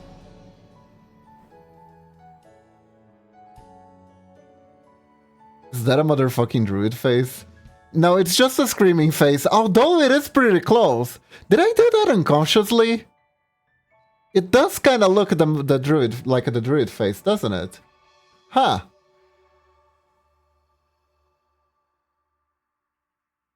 I mean, it is my face playing Mystery of the Druids, but in the end, we're all druids. Surprise, I'm back from a doctor's appointment. Welcome back, Demi. Welcome back. Although... Oh wait, the color on the change on Paint's grab was unintentional? Yes, Lunatic, it was actually a bug from Twitter. No, Twitch. But it was like picture taken. No, that was just a coincidence. How much you charge per animated emote, Kiba? It depends. It depends. Like... These tinier ones, I guess I can charge a lot because they take less than 2 hours to make? How much is a good price for animated emotes? Like $10, $20, something like that, I think?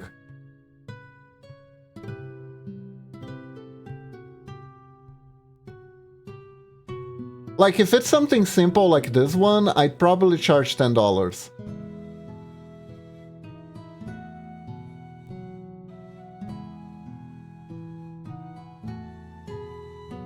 It varies with animation, but these ones, these tiny ones, probably somewhere in the range of 10 to 20.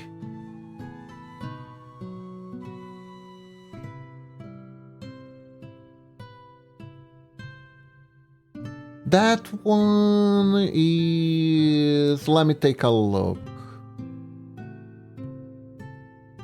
Let me take a look at the file.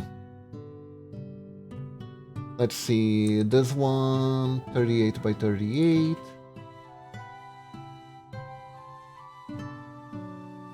And 20 buckaroos for dope ass Cuba pixel art. Yeah, this one is 14 if I'm not mistaken. 14, 15. Yeah, I think 15. 15 is probably best. Although this one did take a while. No, it's fine. It's fine. Yeah. 15 for this one. I think it's good. It's a good price. So cute.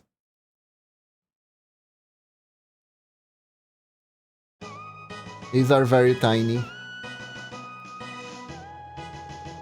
Probably if I adjust it to be 28 by 28, it would fit even better on Twitch.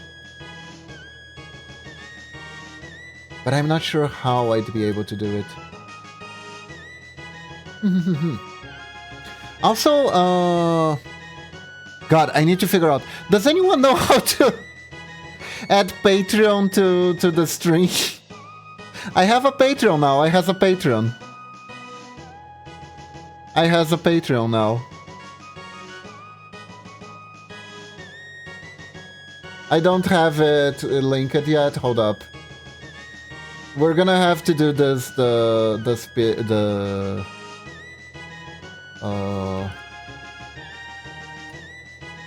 basic way. Adding to the panels. Ah, okay.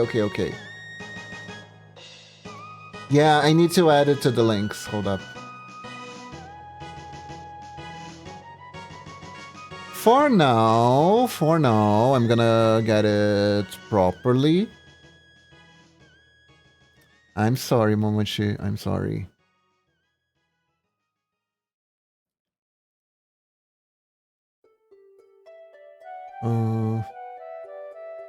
Yeah, I'm gonna add the links later. I'm gonna add to the links later. Don't worry. You know where you have Twitter, VODs, commission info, and Discord? You can put it there. Okay, I will. Okay, so everyone, I think this is all the time we have for today. Yeah. It's been great. Thank you very much for joining, everyone. Hope you have a wonderful day or night. I hope you enjoyed the emote making. I hope you enjoyed the emotes. Wish I joined early, but I'm still happy to see you around. Ah, thank you, Icarus. Thank you. And I'll catch you all next time. Yes. So now, let me find someone to raid. Let's see. Spyro the Dragon, Hollow Knight. There are a few interesting strings for us to find, yeah. Oh my god, someone else is playing Bokura. Do you guys want to see someone else playing Bokura?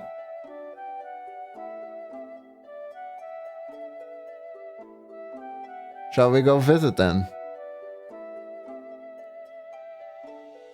Let's.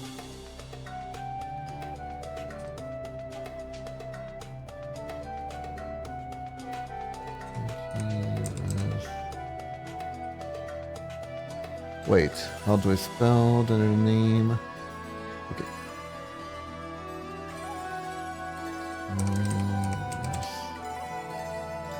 There we go. Alright everyone, thank you very much for joining me today. I hope you have a wonderful day or night. And remember, if you don't think you can do it, think like a ninja and shuriken!